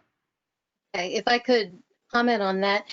I do believe that your product is one that is needed at this time and is useful. We just don't want to see it within the boundary of our revitalization area. 1.5 miles or so up the street is an industrial park on Highland Street and on Industrial Road, and we feel that that's more a fitting place for a storage unit rather than right in our revitalization area, the very boundaries of it. Thank you. Anyone else with a comment or question? This is Tom Sachs. Yes. I'm torn on this one because I understand the difficulty with this lot. It's very unsightly with all the storage of trucks and everything else on it right now. But I'm concerned that it does not meet the requirements of the revitalization district. They did just build a self-storage unit on Industrial Drive right by Edsel Road. So Marta's point is well taken. I'm afraid that it's going to just keep that area basically dead at night because it's not going to attract people. I think we can do better, even if we have to wait a while. So that's my comment. Thank you. Anyone else? This is Carol Allen. I guess I have a couple of questions. I'm not familiar enough with the Springfield revitalization, but this property sits between a hotel, which would have some nightlife, and an office, which doesn't seem to have any nightlife. And with the shopping center across, with what's across the street, I don't see this being walkable. I don't see it being idle. What am I missing? I mean, to me, it looked like a perfect place for, especially if it looks like one of these in McLean, that it would be a good use. Because it doesn't sit in the middle of a residential area.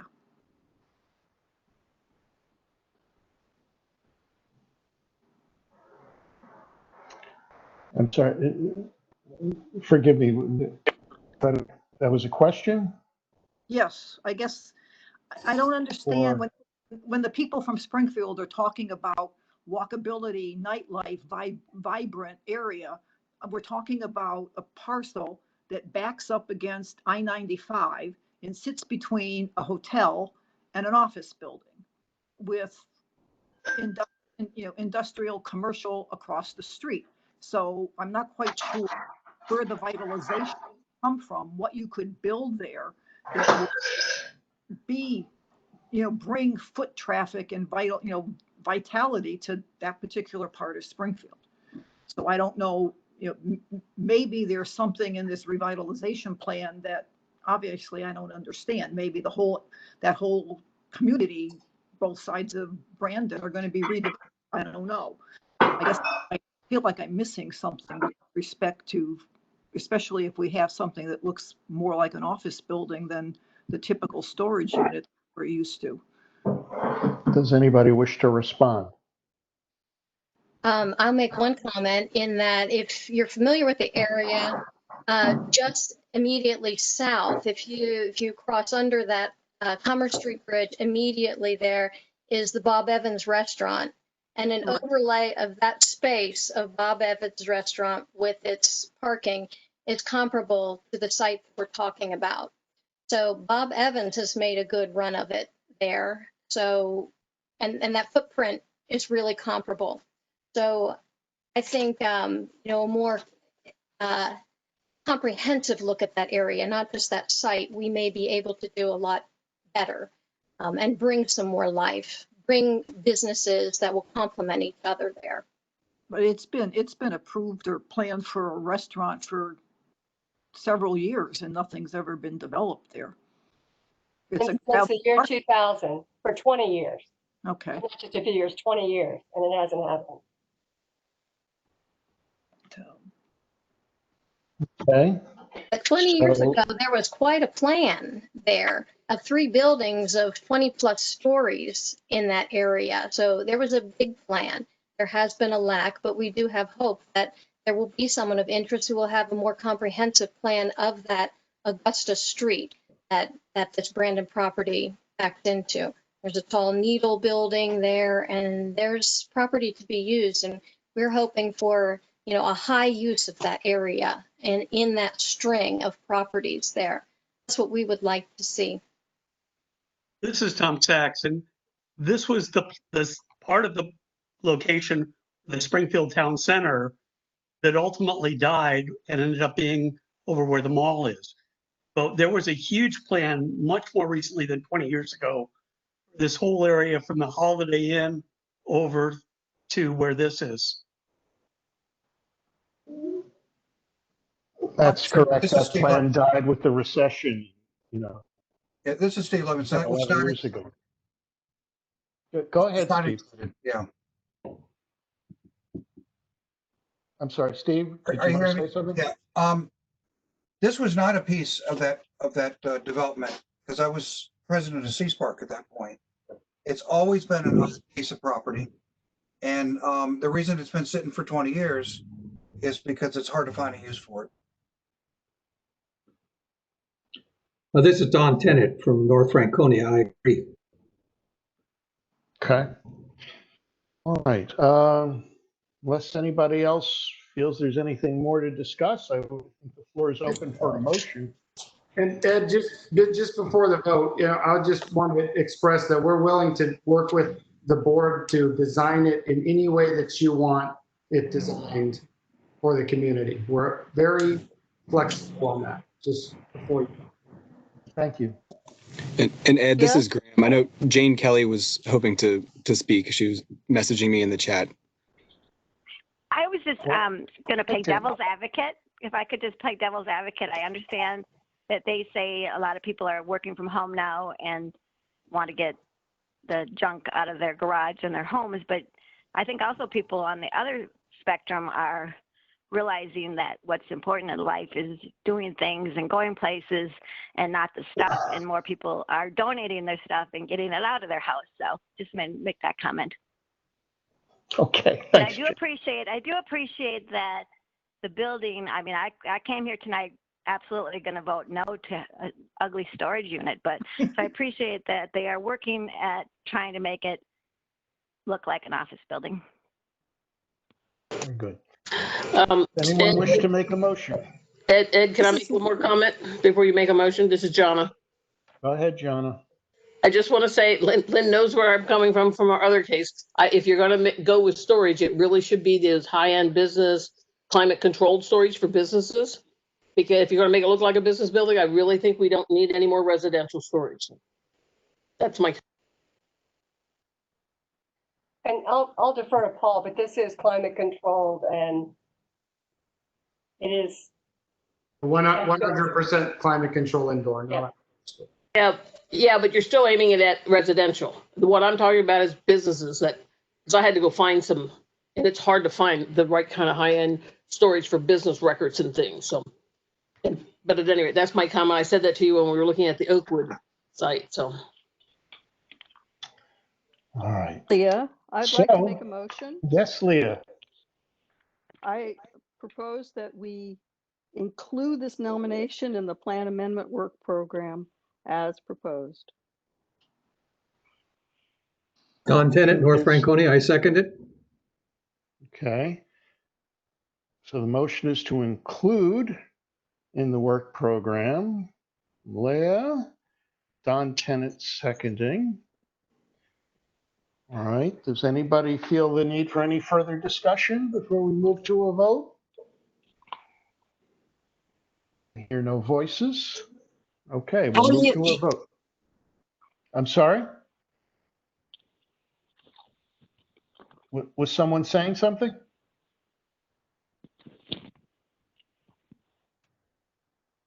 Jane, were you saying something? Gail Niddle is. Gail, I'm sorry. Yes. Go ahead, Gail. No, I was curious about the 45,000 people that evidently responded. Where were they living? I mean, I heard the gentleman earlier say that Springfield always seems to get the short end of the stick on things, and I have to agree. I've lived here 39 years, and it just does seem like that to me. And I was hoping for something better than a storage unit, even a good-looking storage unit. And I'm wondering where those 45,000 people were that responded to that demographic survey. As part of the Privacy Act of the Internet, we just put the ads out there. When people click them, we can only provide IP addresses. I'm not allowed to track what and where and who. Just specific IP addresses is all, Gil. Well, my feeling on that, can you still hear me? Yes, ma'am. Sorry. My feeling on that is that maybe people in Burke or maybe people in some other location think it's a great idea to have a storage unit in Springfield because they wouldn't want to have one in their own place. And once again, then Springfield gets left with having something that somebody else doesn't want in their own backyard, but would really like to take advantage of. I'd really like to see more thought and then you said something that hasn't been developed for the past 20 years. Well, 2008, we took a huge hit, and this area hasn't come back from it until very recently with the redoing of the mall, the Springfield Town Center. So to just say, oh, well, I haven't done anything in 20 years, I don't think that's quite a fair appraisal of what's gone on in this area. That's just my 2 cents. Thank you. All right.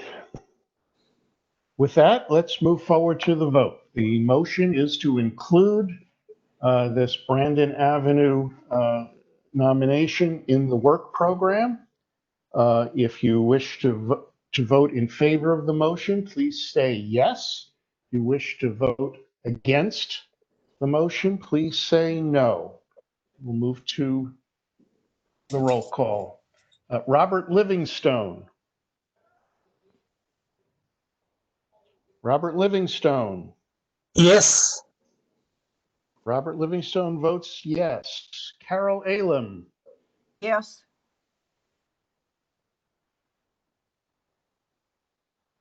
Carol Allen, yes. Carol Allen votes yes. Sorry for the mispronunciation. Rand Pixa. Rand Pixa, yes. Pamela Pineros. Yes. Okay, Pamela votes yes, as did Rand Pixa. Leah Lamba Skidmore Yes. votes yes. Larry Dempsey Yes. votes yes. Jane Kelly Yes. votes yes. Jeff Safel. No. Jeff Safel votes no. Tom Rickard. Yes. Tom Rickard votes yes. Jim Drinkard. Vote no. Thank you, Jim. Jim Drinkard votes no. Rosemary. Yes. Rosemary votes yes. Holly Doherty Yes. votes yes. Don Tennant. Votes yes. Don votes yes. Carl Sell. No. Carl votes no. Mariah Jones. Yes. Mariah votes yes. Marta Morrissey. I vote no. Marta votes no. Steve Levinson. Yes. Steve votes yes. Tom Sachs. No. Tom votes no. Rachel Dexter. Yes. Rachel votes yes. Richard Dresner. I think maybe Richard had left us before, if I remember right. Is Richard here? Apparently not. Jonna Gagnon. John Gannon votes no. I'm sorry, Jonna, how do you vote? John Gannon votes no. No. Jonna votes no. All right, we have 14 yeses and 6 nos. So the motion to include this in the work, to recommend including this in the work, passes 14-6 with no abstentions. Okay. Ed, can I just make a postscript? I sure hope that people will hold this company to their promise to change the look of this and the signage of it, because I cannot imagine people coming down 95 and seeing the sign that says Springfield exit and it says self-storage. It just does not sit well with me. And Jim, I was going to speak to Gail and Marta. We are more than happy to allocate use on the first floor to anything that you guys would like us to look at. We are very flexible to help the first floor footage to make this place vibrant. And we promise not to plaster your community with a, self-storage sign. We will find a good tenant and we'll put a good sign on it that welcomes everybody to the community. All right, thank you. Thank you, guys. We now move to the Hilltop Village Shopping Center nomination. And who's presenting for staff? So it's going to be Aaron. Hopefully we got his technical issues taken into consideration. But Aaron, if you're running into issues loading this thing, just let me know and I'll pull it up. Okay. Thank you, Graham.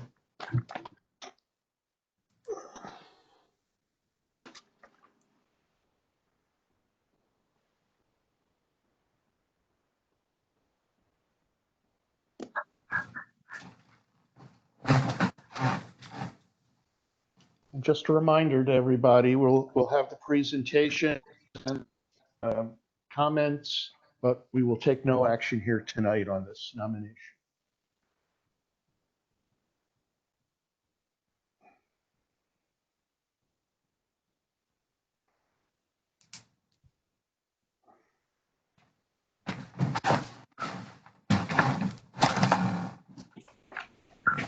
pulling it up, Grant?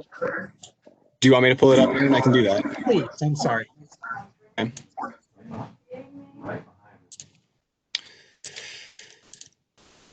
One second.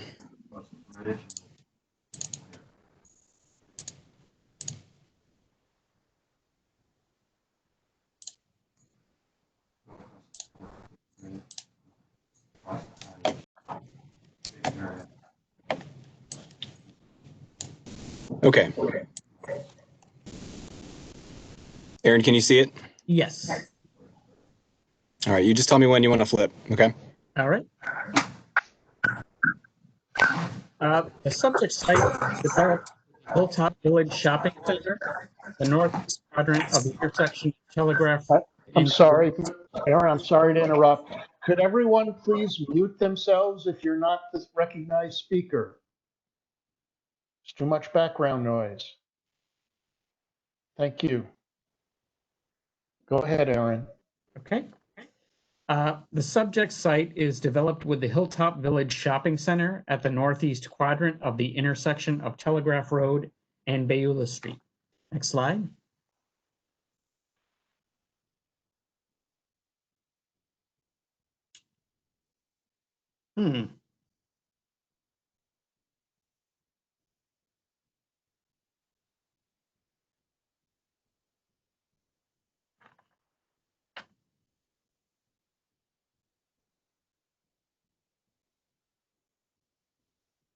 Aaron, I apologize. Hold on one second. Okay.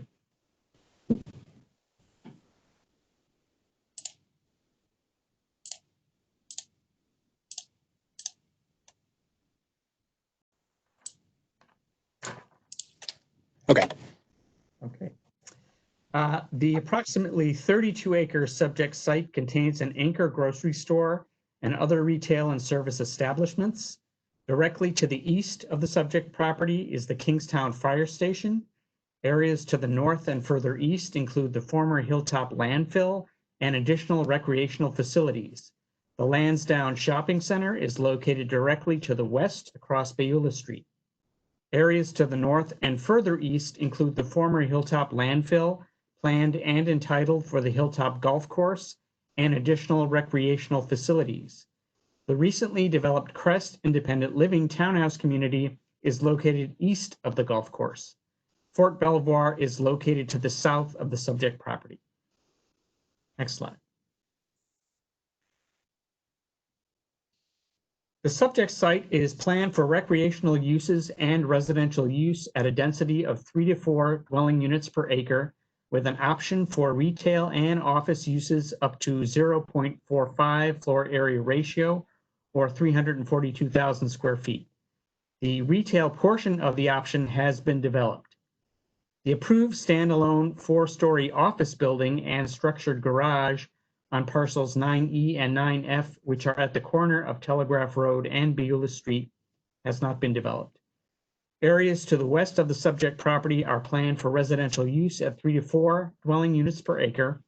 Fort Belvoir is planned for public facilities, governmental and institutional uses. The nomination proposes a 5-story residential building in lieu of the unbuilt office building on parcels 9E and 9F, citing changes in the office market. The plan states that higher residential densities may be appropriate when other county goals, such as the production of affordable and workforce dwelling units, can be achieved. County policy also encourages the consideration of housing in proximity to employment areas, such as the shopping center and Fort Belvoir, the latter being the largest employer in the county. However, compatibility with the adjacent commercial land uses and the auto-oriented nature of the majority of the shopping center may present challenges to successfully integrating residents into the development. Next slide.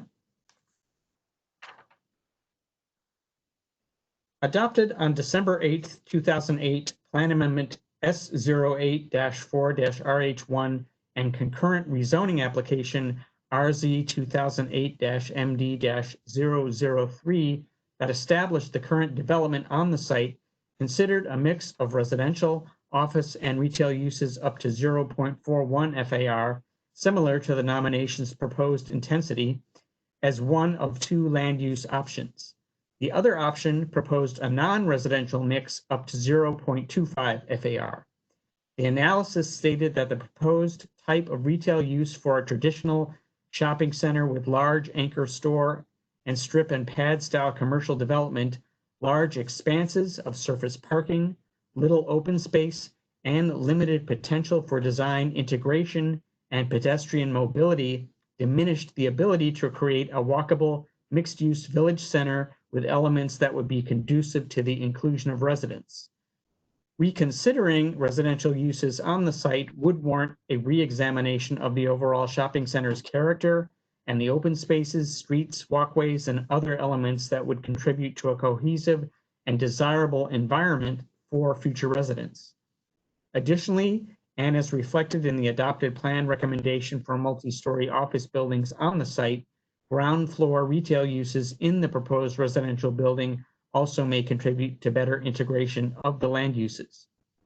The adopted plan contains conditions for the development to avoid security conflicts with Fort Belvoir and to coordinate plans with the base. Fort Belvoir has expressed security concerns with locating residential use along Telegraph Road near its boundaries, similar to the 2008 plan amendment. However, the fort has also stated that design solutions could be evaluated to mitigate these concerns.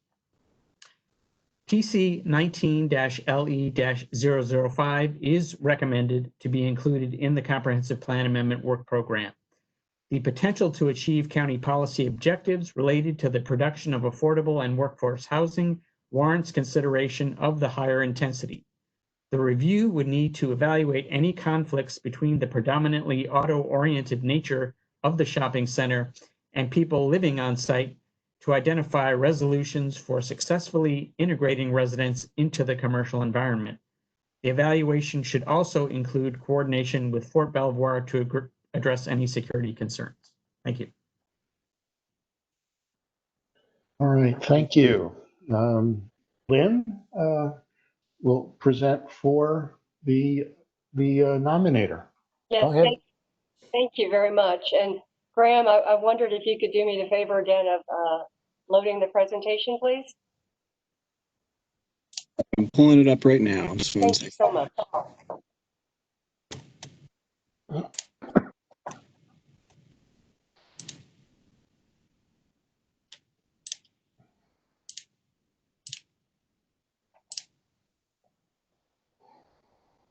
Thank you so much. And again, my name is Lynn Strobel, and I'm speaking now on behalf of JLB Realty on this residential option to be added to Hilltop Village Center. And JLB is a multifamily developer.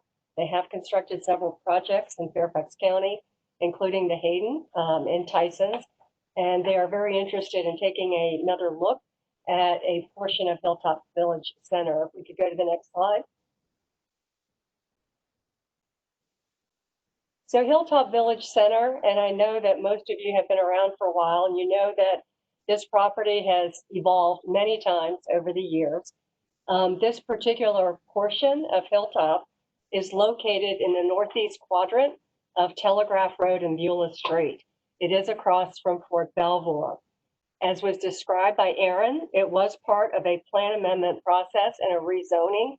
The rezoning was approved in 2009. It's about 33 acres zoned to the PDC district, and probably most of you know it better as the Wegmans Shopping Center that's located here. If we go to the next slide. So I thought that this might be helpful, and you may not be able to see it. It doesn't come across as clearly as I hoped it would, but this is a copy of the approved conceptual final development plan for the Hilltop Village Center. And what you see, that large box that's on the right, lower right, that is the Wegmans grocery store.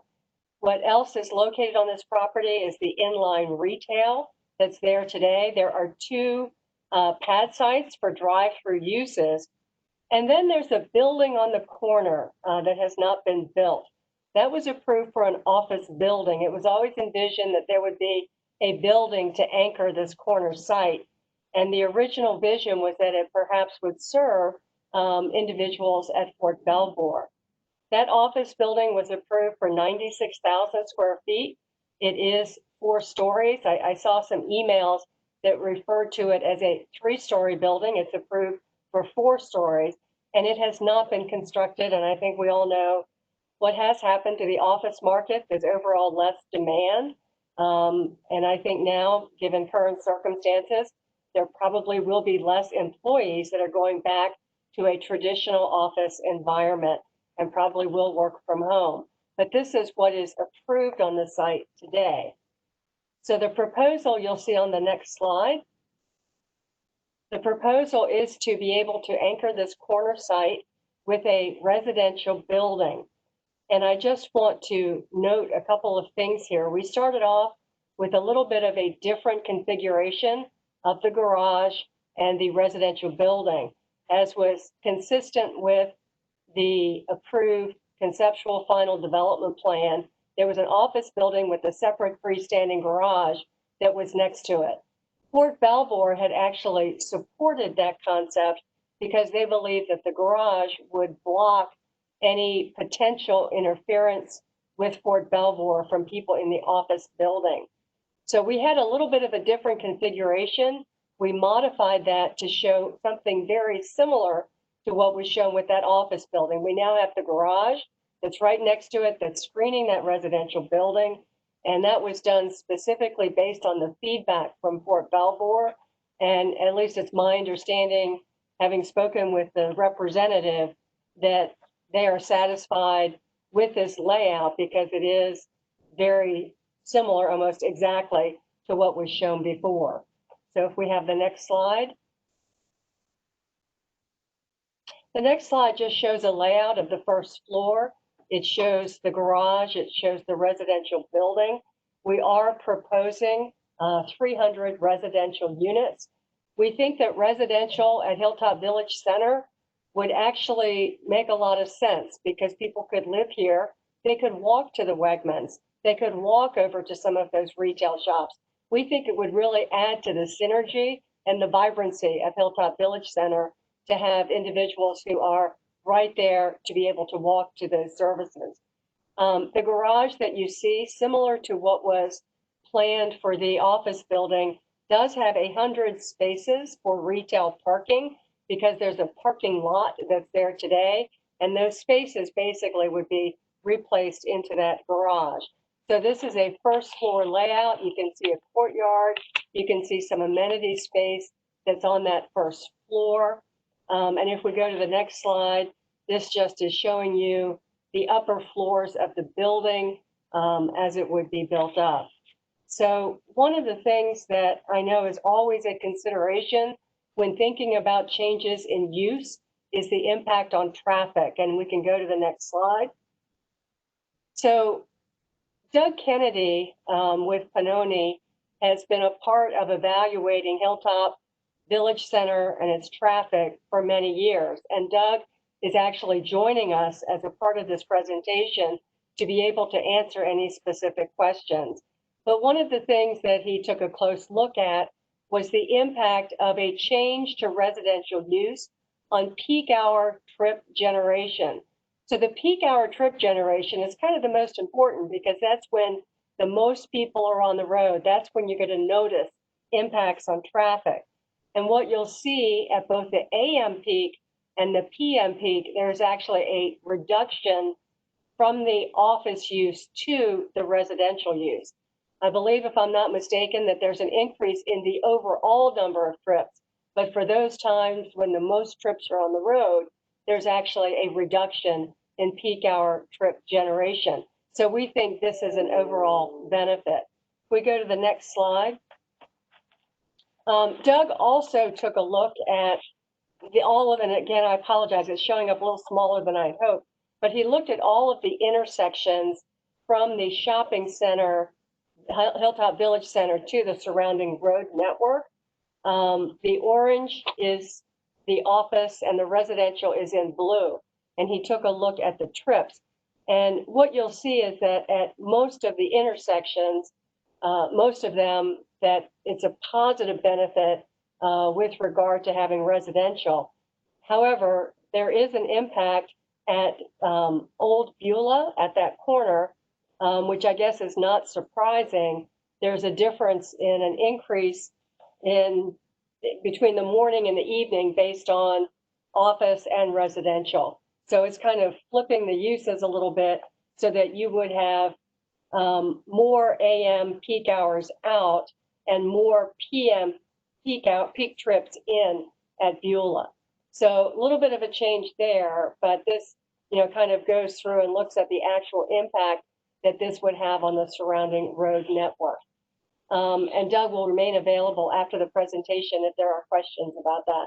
So if we go to the next slide, we have been doing a lot of outreach on this project, and I guess for that reason, I was a little disappointed with what I received about 5:32 this evening, which was a number of emails in opposition to this. We outreached with then Supervisor McKay, and Ed was at that meeting. We've talked with representatives of Lansdowne, Hayfield, Island Creek, and Fort Belvoir. We met with the Planning Division, and we also presented to the Lee District Land Use Committee. And I think that there were definitely questions about this and some thoughts about how to make it work. But I was quite surprised with the number of emails that had come out, I guess, just today that kind of voiced some opposition. It seemed like a lot of them had come from Island Creek, and we did have a meeting with Island Creek, and I meant to look up the month, I apologize. It was probably within the last 6 months. Marty Mankowski from JLB and I attended that meeting, and it sounded like in the emails that it was clearly evident that Island Creek was adamantly opposed to this. I spoke with Marty. That was not the impression that we had. We thought there were questions. We were intending to come back. Should we get into the plan amendment process, work through the details, but that was not our impression. We would have set up a follow-up meeting if that was the impression that we have been left with. So I think this is a good proposal. I think it will add to the vibrancy of Hilltop Village Center. We are always available to meet with people. I think that we've made that pretty clear. I know that we did some outreach with Lansdowne in February and March, and we offered to meet with the board, and we still are willing to do that, to talk about details. We're happy to do that. We just think this should be considered as part of the plan amendment process so we can continue that dialogue and come up with something that hopefully everybody will agree is a benefit to the area. So with that, I'd be happy to answer your questions. Doug is standing by and he can answer questions as well. So thank you very much. Thanks, Lynn. All right, so we will open this up to comments or questions from the public. Please keep in mind that all of the written comments will be either have been or more likely will be read and considered by the task force before we decide what we're going to do on September 14th. So with that, who do we have with a hand up? So Ed, the first member of the public is Jay Dick. Jay, welcome and go ahead. Hi, everyone. Can you hear me? Yes, absolutely. Perfect, Ed. So my name is Jay Dick. I'm the president of the Lansdowne Community Association. We are the association directly across the street from Wegmans. I go there probably 5-8 times a week easily. And so we were quite happy when I worked with Lynn, gosh, 10 years ago to get that put into place. As Lynn did a great presentation there, there was some things I think there was a little bit of omittance there, and so I just wanted to try to react to some of her things. There has been, like I said, 130 comments from members of Lansdowne, Hawthorne, which has not been mentioned so far. So Hawthorne communities between Island Creek and Lansdowne that has not been mentioned. It's 130 comments, and there's a petition that that currently has over 1,000 signatures from the residents of our community there. We are not necessarily against residential being built around us. We are against this particular building because it is out of scale.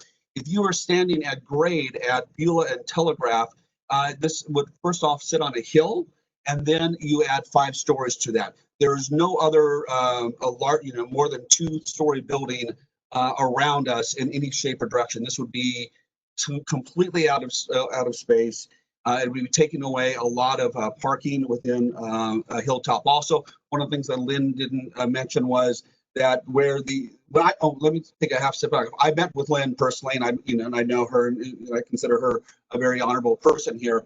That I gave her a lot of suggestions that I had at that point, and I don't think any of these have been taken into account for their remodel. If anything, I see a larger footprint for the residential and the parking. I don't know how many people go there, but if you drive in there and you go behind those 2 pads where there's Massage Envy and different places like that.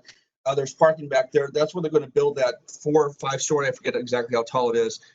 That has 300 different or 480 parking spots.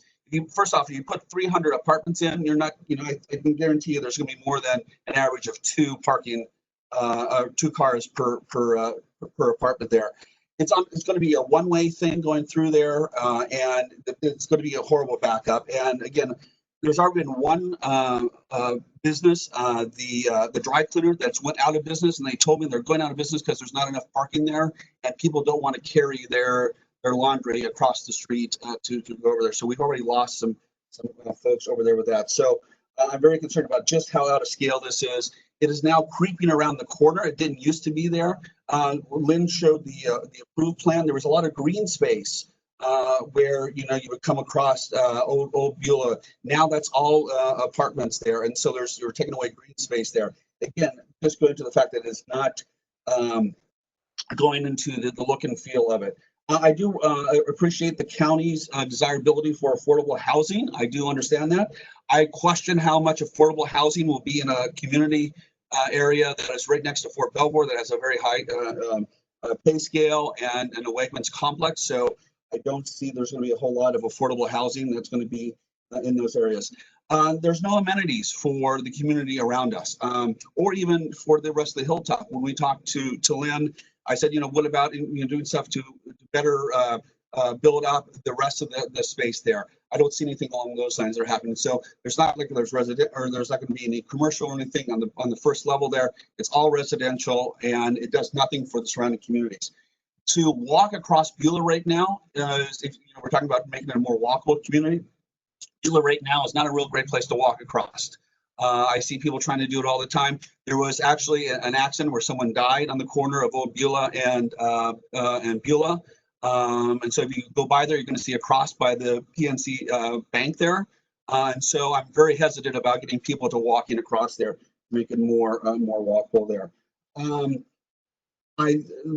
I think I've hit a lot of different things here. I think I speak for a lot of people in my own community that it just doesn't fit into the look and feel. While the traffic might be bad, but traffic and parking behind there is going to be absolutely horrible, and people will stop going over there. And I really worry about the look and feel and how this is really tone deaf to the community at large around us. So I will end there. Thank you, Jay. Lynn, or anyone want to respond? And I think that Jay does bring up some good points, but a lot of those are things that we would work through during a land use process. We would have to go through a proper condition amendment. And I think that there are many things that we could consider with regard to, design and amenities and those types of things. But it's kind of getting into a level of detail that we don't have just yet. And we want the opportunity to be able to have that dialogue. And again, willing to meet with, any of the communities that would like to meet with us, and happy to do that. Thank you. On the subject of amenities, I know there were some ball fields that were approved as part of the original Hilltop Yes. case, and they haven't been built. Do you have any information about that? I'm happy to talk about that. You're absolutely right. The first thing that had to happen is that there had to be a capping of that area, an approval by DEQ, and they went through that process. Because it's a landfill. It was a long process. Then they had to enter into an agreement with the park authority, and I got involved kind of at the end of that. That agreement was just signed this spring, I believe, and recorded. And so I think that that's getting very close to being a site that will be available. So I'll try to get some more information, but I do know that the agreement with the Park Authority was signed up and resolved. And so that is well on its way to happening. Good. Thank you. So who else has a comment? The next up is Emmanuel Dash. Emmanuel, can you hear us? Yep, I can hear you. Can you guys hear me? Yep, go right ahead. Okay, great. Ed, thank you for allowing me to speak. And Lynn, that was a great presentation. I won't rehash what Jay said. So I am also a board member on the Lansdowne Community Association. I was tasked by the board actually by leading the effort that has resulted in a lot of the comments that you have seen and the petition. So when we started, it was just Lansdowne. I think that was late last month. And then we were contacted by both Hawthorne and Island Creek and asked if they could join our effort. So we did a concerted letter writing campaign and the petition that, as Jay said, is over 1,200 signatures at this point. And I will just tell you, without going into rehashing all the concerns that Jay expressed, you know, it's hard to get people motivated, especially about land use issues, but this has created a level of passion and engagement in our community that I have not seen in a long time. So I guess what I'm here to do is to convey to you how engaged and interested just our rank and file membership and association members are on this, and that this is clearly out of step of what they expected when they purchased here and their expectations around living this environment. As a parent of two, I will say I am personally concerned. The streets around that area already are very congested. As Jay indicated, businesses going out of business because there's no parking. My concern as a family member is what kids are going to do. Where are those kids going to play? You know, even though a ball field may be constructed up the road and up a hill, that specific area, you know, you've got a bar, right, or two bars right on the corner. You've got narrow streets leading in and out to a grocery store. You infuse another 300 families, and my concern is that that may really create a situation where there's option or potential for lethality. I'm concerned about my own kids. They don't get to cross that street. So, you know, I'm here to bring that to your attention and to express the energy that is behind that from our three communities at this point, and ask you to reconsider this development from that perspective. So thank you for your time. May I offer one comment, if I may? Sure. I guess I am just surprised that if all this was going on, you all know me, and I know you have my email address, and I think probably my telephone number, or if you didn't, you get it to the supervisor's office. I guess I'm just surprised to get this the evening of the, you know, hearing or the discussion on this before the task force. And if there were all of these concerns, I sure wish we'd had an opportunity to sit down and talk about it and maybe get more information. So I just wanted to add that. I just am. Ed, am I still? Ed, can you still hear me? Yes, go ahead. Okay, let me just respond to that. So Lynn, I don't know you, and I apologize if you or all of you feel hijacked by this in the last minute. Many of us are not versed in how this process goes, right? So it required a slow process for this to trickle out into the community and build awareness first at the HOA level, and then suddenly residents were like, well, what are you doing about it? And so our impetus for action was more recent, even though some of us knew about this for a longer period of time. And then we had been writing emails and letters to leadership. For example, I corresponded with Supervisor McKay a couple of weeks ago. We were told that all of our emails and petitions would be shared with you well in advance of the meeting today. And so it's unfortunate that it was just dumped on you right before. That was not our intent. We had already submitted them. It sounds like there was a process where there was a breakdown in communication of that getting to you in a timely manner. So not our intent to hijack you in the last minute. I think there was a breakdown somewhere. The process, thank you for that. The process envisioned a deadline of noon today, and then quickly turning over the messages to all the task force members and of course the nominator as well. But because of the sheer volume of the comments, instead of them being turned over, you know, at perhaps 1 o'clock or whatever time it might otherwise have been, it didn't happen till, I don't know, 5:30 or so this afternoon. And that was just because of the time it took staff to process them and put them in the package. And it's, this is why we're not going to come to a decision here tonight, because we want everyone's comments to have a chance to be read and understood. And honestly, this gives another month plus for dialogue. So maybe it's a good thing in the end. Anyone else want to comment? Ed, the next is Matt Zramoski. Matt, can you hear us? I can hear you. Can you hear me? Yep. Can. Go ahead, Matt. Okay. Thank you for allowing me to speak. I'm representing the Newington Civic Association. We are 125 single-family homes located 4/10 of a mile from the shopping center. We're off of Telegraph Road at the intersection of Newington and Telegraph. We're actually closer to Hayfield Farms. Unfortunately, we weren't approached this time by the developer about the project, but our community is unanimously opposed to this project. We agree with our neighbors in Island Creek and Lansdowne that this is totally out of scale for the community. Not only would this building be out of proportion for the site, but it's at the highest elevation when you're driving by. It's actually literally a hill right there at the corner, which would make it even more out of scale. And we really think it's a bad plan. It's too much for that location and completely out of keeping with the adjacent homes. If you were to travel from Jeff Todd Way, or even go all the way to Hayfield Farms, all the way to Fairfax County Parkway, it is all single-family homes and townhouses, with the exception of the retirement community that's been built over there, Hilltop. And we support that development because they built their higher buildings way back off the road. They're at the very rear of the building. All of the properties that are adjacent to Telegraph Road were built as two-story, I guess you'd call them townhouses.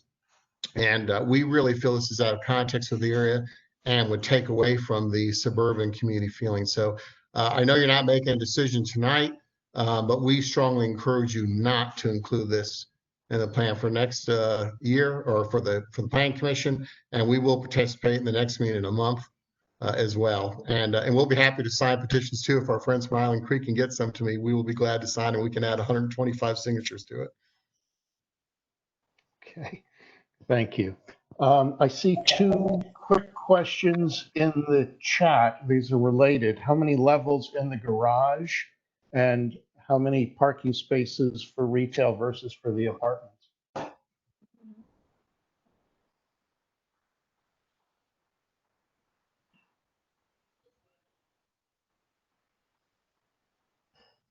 I apologize. I'm looking through my information here.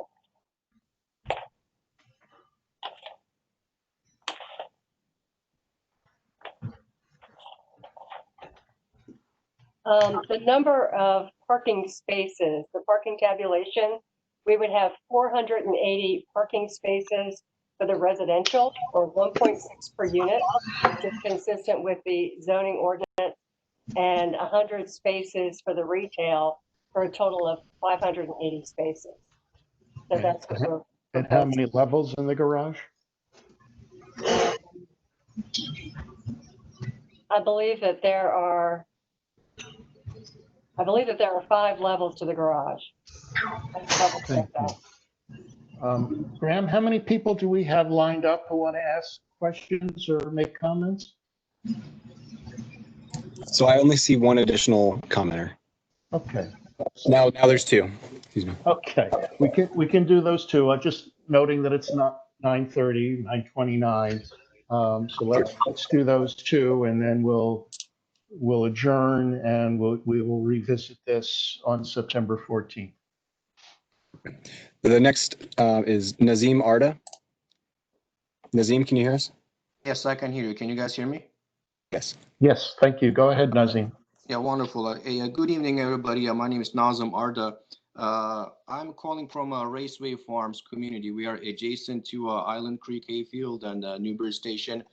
My family and I, we are somewhat new residents here. We moved here in September 2019, And the primary reason we moved here was the school district to send our kids to Island Creek and Hayfield.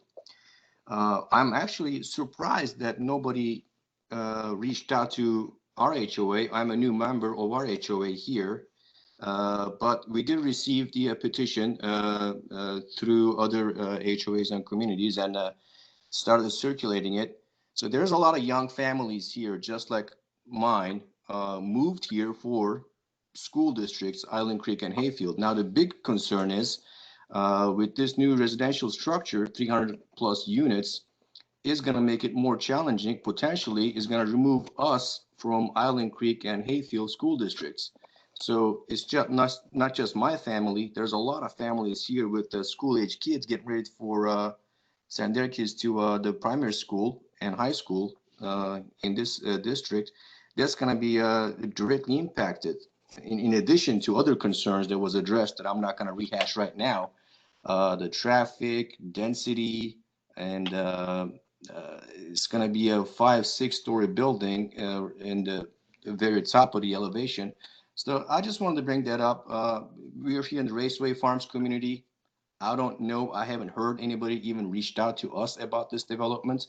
We literally found out accidental discovery through our Facebook page. Somebody posted, hey, there is this happening.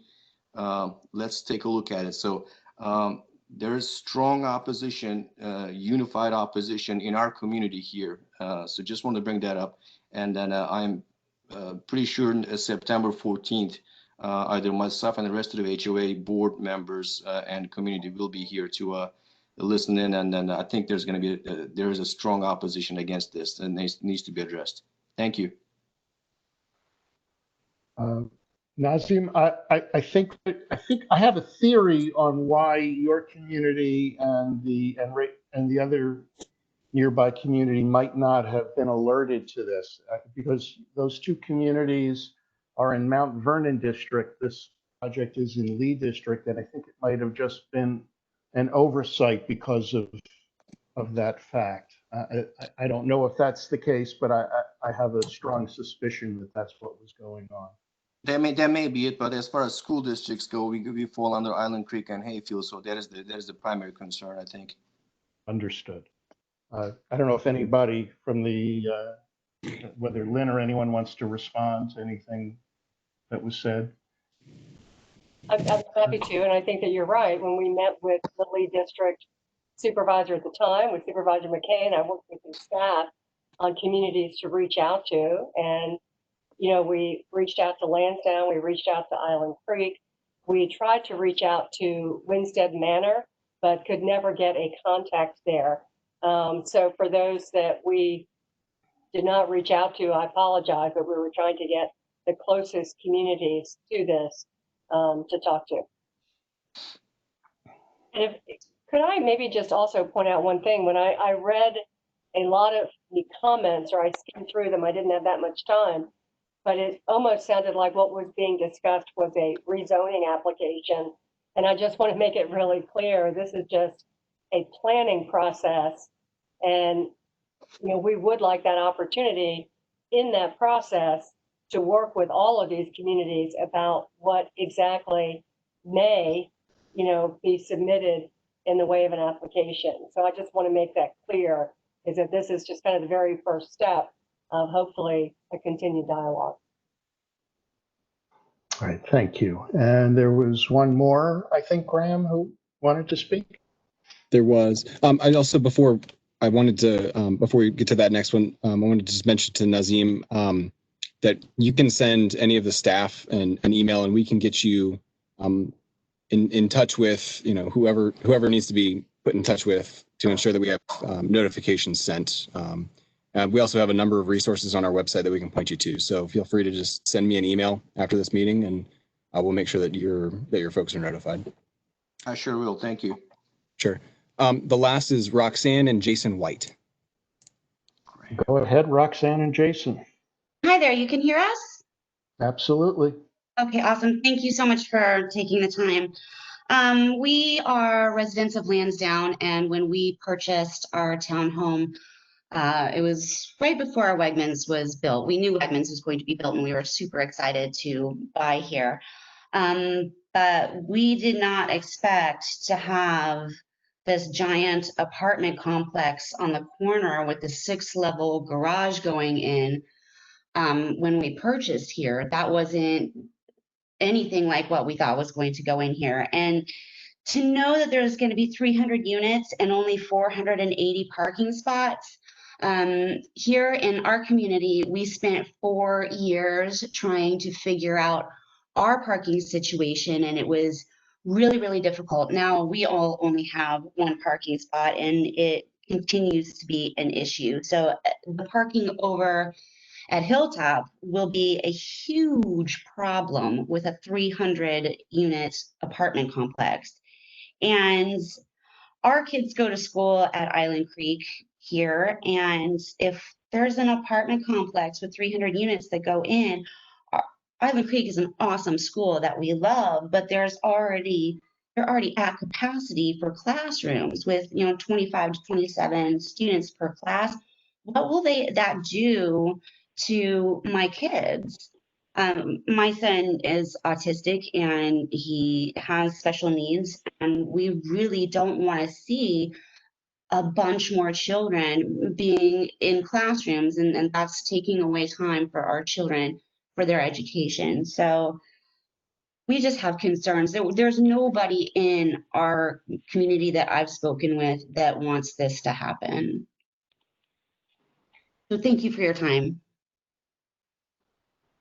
Thank you. Any response?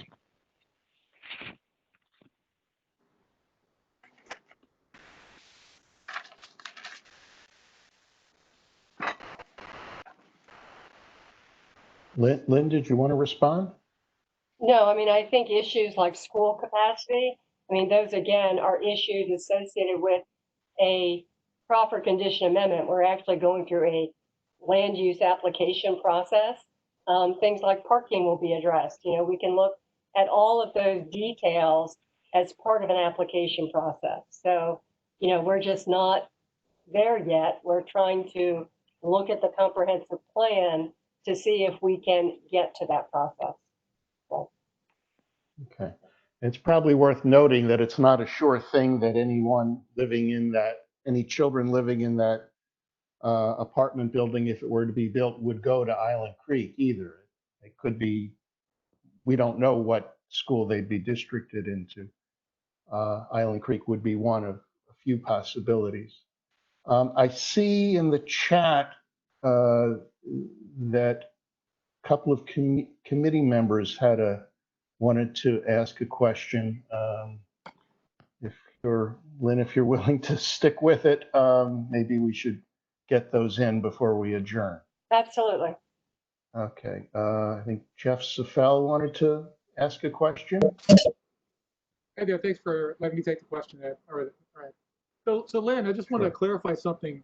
When you came to Island Creek probably about 6 months ago, I think it was just for an FYI. There was no decision made by Island Creek. I mean, at one point you said you were going to come back, but we've never been on board for this. And you can see from tonight, there's a lot of people in the area that feel that, without repeating everything else, it's not in scope to what's needed in our community. And I'm really concerned. I think everybody on the Beulah Corridor is concerned over the fact that the default change is always, let's do some high density development. And it just doesn't work. It just doesn't work. And I agree with all the people from Lansdowne who were talking earlier, and even the folks from Raceway Farms. It just doesn't work. And Island Creek feels strongly about that. They really do. I appreciate a lot of people.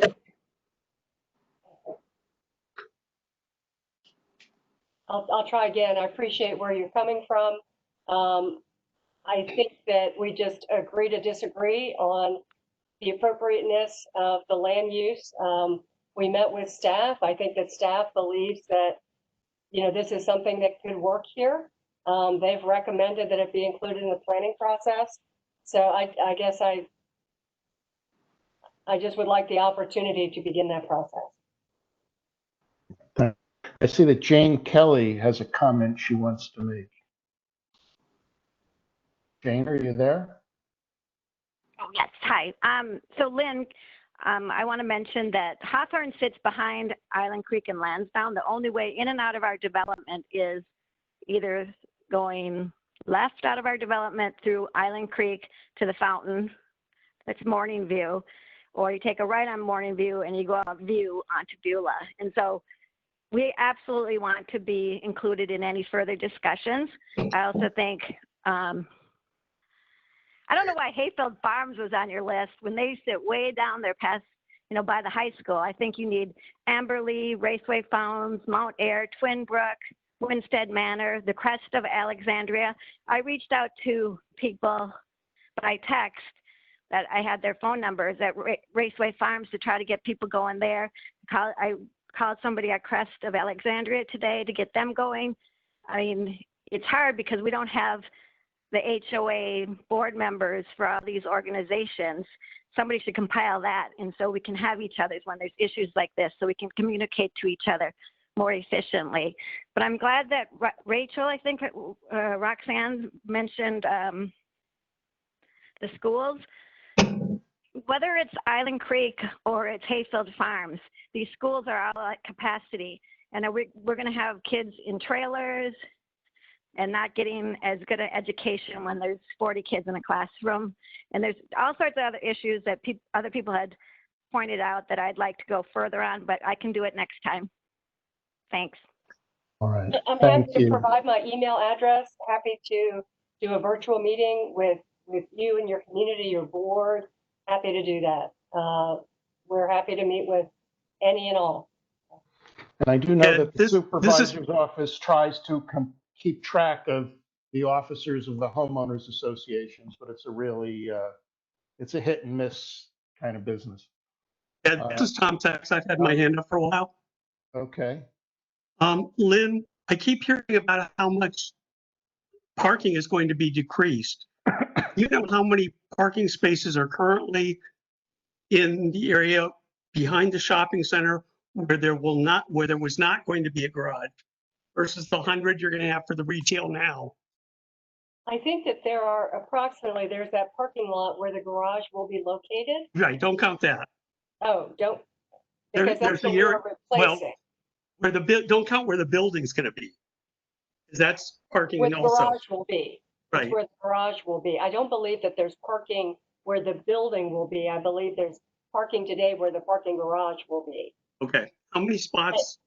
I believe that there are approximately 100, and we are replacing those in the garage.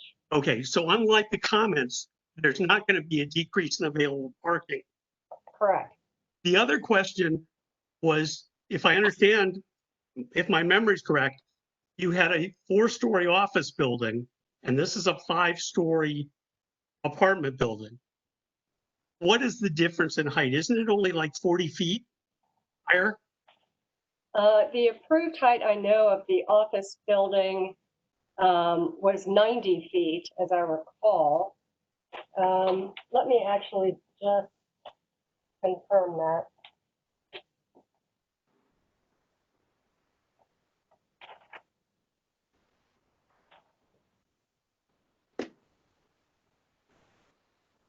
I apologize.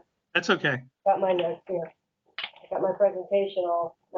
I apologize. The height of the existing of the approved office building is 55 feet. I take that back. 55 feet was the height of the approved office building. And what is the height of the apartments?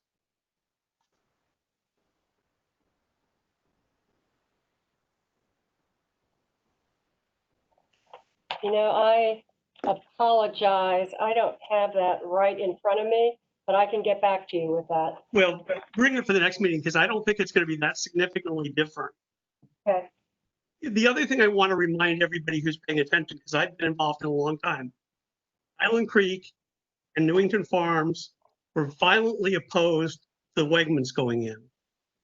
Land use considered their comments and thought it was beneficial to the development. Sometimes we don't go along with community views because they're not necessarily best for the community. You know, I heard something that bothered me tonight about the pedestrian fatality. And that was late at night on a foggy night and a police cruiser hit someone they could not see. So It isn't that it's a dangerous intersection at all. And I don't want people having that misperception. Thank you. I somewhat disagree. I think the traffic there now is bad. People dart between cars. The site is on a hill. Oh my, no fatalities. I didn't interrupt you, Tom. Let me finish. And looking at the, no, I forgot what I was going to say. The reduced traffic, that may be a case. You have less traffic with residential than with office, but like every other change from office to traffic, to residential, the traffic now is the same direction flow of the residents who are already there. So that means that even though there's less traffic, it has more of an impact on the people who live there because it goes in the same direction and it's 7 days a week instead of 5 days a week when you go to residential. That property, you know, I look at it, I see residential there is out of place. I mean, you're basically making an apartment building an anchor tenant for a shopping center. It just seems inappropriate. It's a shopping center or shopping mall. You've got a shopping center across the street and Fort Belvoir on the other side of Telegraph Road. It just seems somewhat out of place. And that corner elevation, as somebody, I think from Lansdowne mentioned, is at a significantly higher elevation. All right, I think we need to wrap this up. I see that. I would just like to say something to Thomas. I would like to say something to Thomas. Thomas, do you live who is speaking? in Jane Kelly? Okay. Thomas, do you live in Lansdowne or Island Creek? I cross over that street all the time to go to Wegmans walking. It is so dangerous, and people are tired. People, because there's so much more traffic, people are running the lights because they know if they don't make it, they're going to sit there for 2 or 3 minutes at each one of those lights. They're going to sit at the View light, which turns into Clemeline. They're going to sit at the old Beulah light, and they're going to sit at the Telegraph light. So I beg to differ with you. My only point was that the fatality was not because of all the increased traffic. It was something late at night on a foggy night. It had nothing to do with anything other than a bad situation. Not that it had to do with traffic. But you went on and added extra comments to that, Tom. Well, let's not get in an argument here. I think Tom has made his points, and Jane, you've made yours. And by the way, Jane, I was just about to call on you based upon what you said in the text. So you got me before I could call in. Can I just ask Lynn, did I hear you say that Fort Belvoir was against residential, but yet you still have residential across the street? Did I mishear that? No, we met with Fort Belvoir and they were concerned about the design that we had shared with them. It was our first design. We relocated the garage, so it's kind of in the same configuration as the approved office building. And as such, I believe that the concerns of Fort Belvoir have been addressed. Okay, because I thought that it was a blanket against residential, but it wasn't. It was the design, the original. It was the design. It was where the garage was located. And if the garage is located in a place where it kind of screens that residential, they indicated to me that they were okay with that. Okay, thank you. All right, so we will reconvene on this case on September 14th, and we will reconvene 1 week from tonight on 3 other cases. And with that, I thank everyone. Appreciate, Lynn, your patience here, and everyone else's patience as well. May I also say that if anyone would like to meet with us, I am happy to provide my email address. I know some of you already have it, but people know how to get a hold of me. I think, Ed, you've got my email. Lynn, why don't you put it in the chat right now? Okay, now you're asking me to do something I don't know if I can do. Hold on. Oops. Lynn, we're showing our ages here. I tell you, I know. This is just not good. Well, I don't know how to. All right, I'll tell you what. I am so sorry.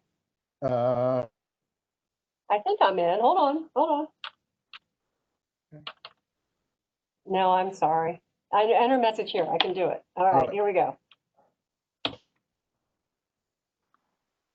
See if this works. This will be a first for me.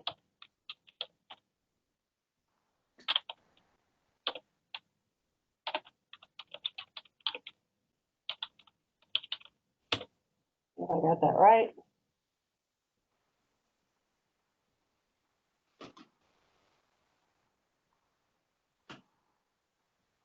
How do I get it to send? I'm so sorry. I don't know. Just hit enter. Just hit enter. There, it went. There It you went. go. It went. Woo! Yay, Lynn. I'm so sorry. No. I am the least common denominator for technology. I'm so sorry. You did it. You ended on a high note there, Lynn. Oh my All goodness. right. I Thank see. you. We have yet one more person who wants to speak. I'm sorry. Matt, I'm not going to try to pronounce. That's your right. I name. know it's late. I just one quick comment. There would be a net loss of space. Parking actually does go to where the building is going to be. It almost goes to the corner. So there would be a net, doesn't quite go that far, but there would be some loss where the building's going to go, in addition to where the parking garage will be. But we're providing the same number of parking spaces in the garage. There's no net loss of parking. I mean, the area may look a little bit different, but there's no net loss in number of parking spaces. But if you counted the 100 as replacing the 100 that would be under the garage, or under where the garage will be, there are additional parking spaces between that and the corner. Okay. And I'm told by Megan that Holly Doherty also had something she wanted to say. Is that the case? Hey, Ed. Holly, Ed, are you still there? yeah, I'm here, Ed, but I know we all want to go home. It can wait. Okay. I was going to say how important it is to provide housing for Fort Belvoir, that we've got the biggest employer in Fairfax County right there. We need housing where jobs are. All right. And with that,